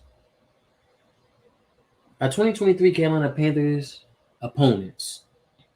So this past year, we've done 9 home games. But because now it's 17 games in the season, it's going to alternate every year. So just like how we just did 9 games at home, this upcoming year, we're going to have 8 games at home. And it's going to alternate back and forth like that. So for home, we obviously got the division folks for away and home. Falcons, Saints, and Buccaneers. But for home, Green Bay Packers going to be visiting us. I made another mistake. I put Minnesota Timberwolves, man. It's supposed to be the Minnesota Vikings coming back to us. Which, can we finally beat them, man? I'm tired of losing to them. And it's always by the tiniest bit. That one time we couldn't even score a little bit. After Jeremy Chin scored 2 touchdowns on back-to-back plays for us. And then the fact that we lost in overtime. Both heartbreakers. Then we got the Texans and the Colts coming to us. Along with the Dallas Cowboys. And then, by the way, the last time the Packers was here was in 2017. Oh, you watch film, huh? Well, watch this. Ready. Everybody know about that. And last time the Cowboys was here was 2018, week 1. When Cam destroyed them Cowboys, man. Then we have a way. Like I said, we already know the division folks is going to be away also. Falcons, Saints, and Buccaneers. But then we're going to Chicago. I like that game. Because then we get to see JC pick off Justin Fields. But I don't think that's going to make people be quiet about that whole talk, man. And yes, I wanted Justin Fields. But after we got JC Horn, I was like, okay, I get it. Because here's the thing, y'all. And I've been saying this for a while on Twitter. But now y'all get to see it and hear it from me. We needed a corner. Do people forget that in 2019, when Dante Jackson went down, who was our cornerbacks? Troy Pryor Jr. and Stanley Thomas Oliver. Do y'all not remember that? Y'all must not remember that. So y'all must think that we didn't need a corner. Yes, quarterback is obviously more valuable than a cornerback. But still, we need another corner. And as you see now, we need another one even more now. Then we're going up against Detroit again, but we're going to their house this time. I guess it ain't like I turf that much. I was like, nah, let me stop. But last time we was there, all or nothing season, man. Devin Funches, home game, couldn't even catch the ball, man. Same thing like that 2017 NFC wildcard, man. And also Graham Gano missed some key kicks also. Same thing how we did against Atlanta Falcons with Eddie Pinero. Then we're going to this hot team right now, Jacksonville Jaguars. We're going to their house. That's going to be a fun little matchup with 2 young teams thriving and going on up.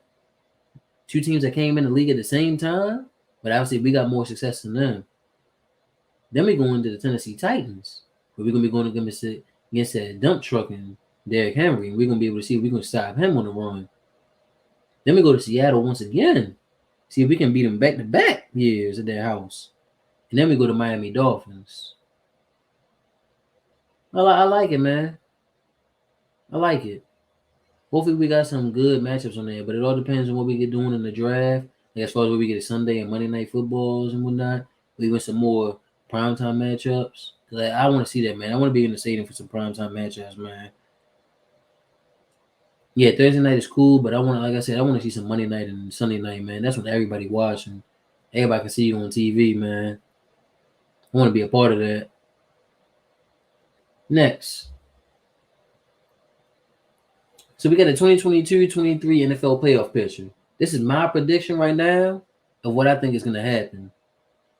And as for y'all who can't see it, I'm going to be describing it to y'all.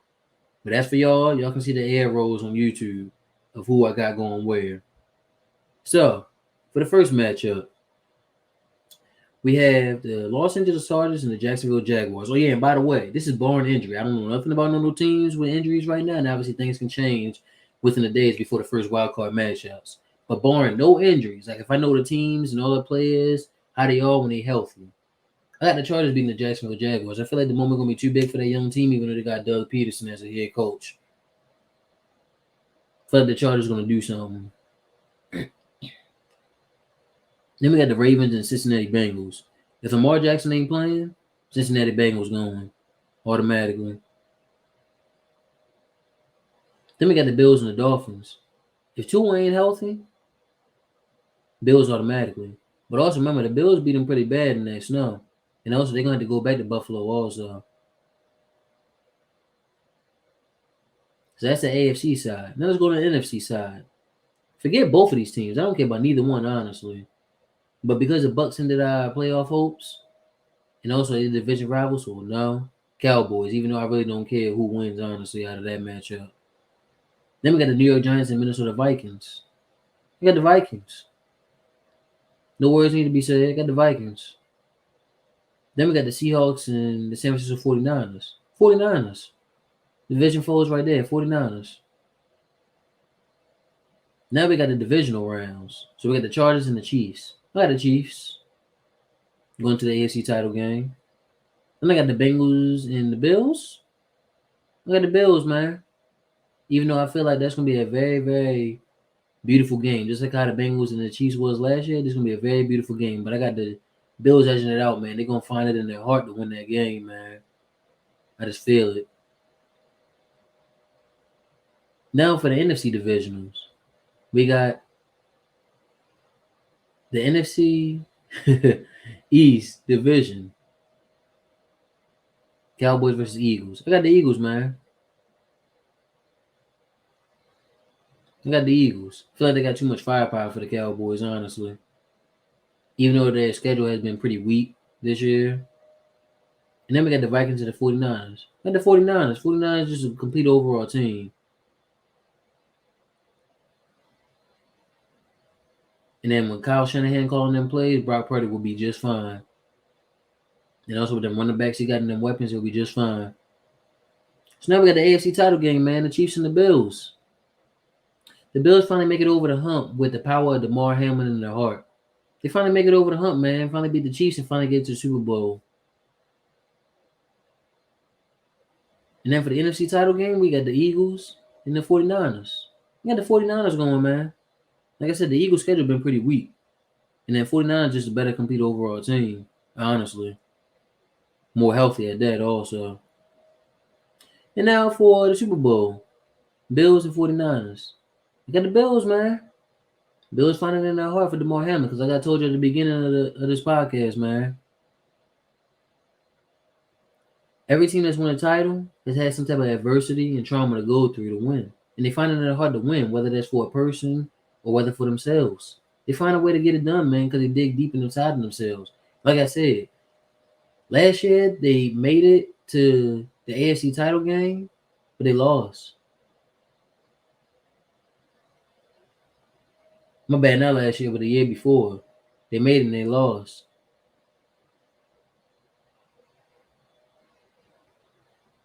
No, my bad. Not the AFC title game, but they was in the division when they lost to the Chiefs, but that was a really, really good game. So that's what happened last year. My bad. But yeah, I feel like they finally gonna make it over the hump because this is gonna be their third year. They finally gonna make it over the hump. Even though they don't got the number one seed again, they finally gonna make it over the hump, man. For Damar Hamlin. They're gonna do it for you, my brother. They're gonna do it for you. They're gonna do it for you. And y'all, that is the end of the slides right there, man. I hope y'all enjoyed this first podcast brought to you by iamaaronchasejr and Chase Entertainment of the What Are You Chasing podcast. So as I head out, remember, what are you chasing? Catch y'all on the next episode.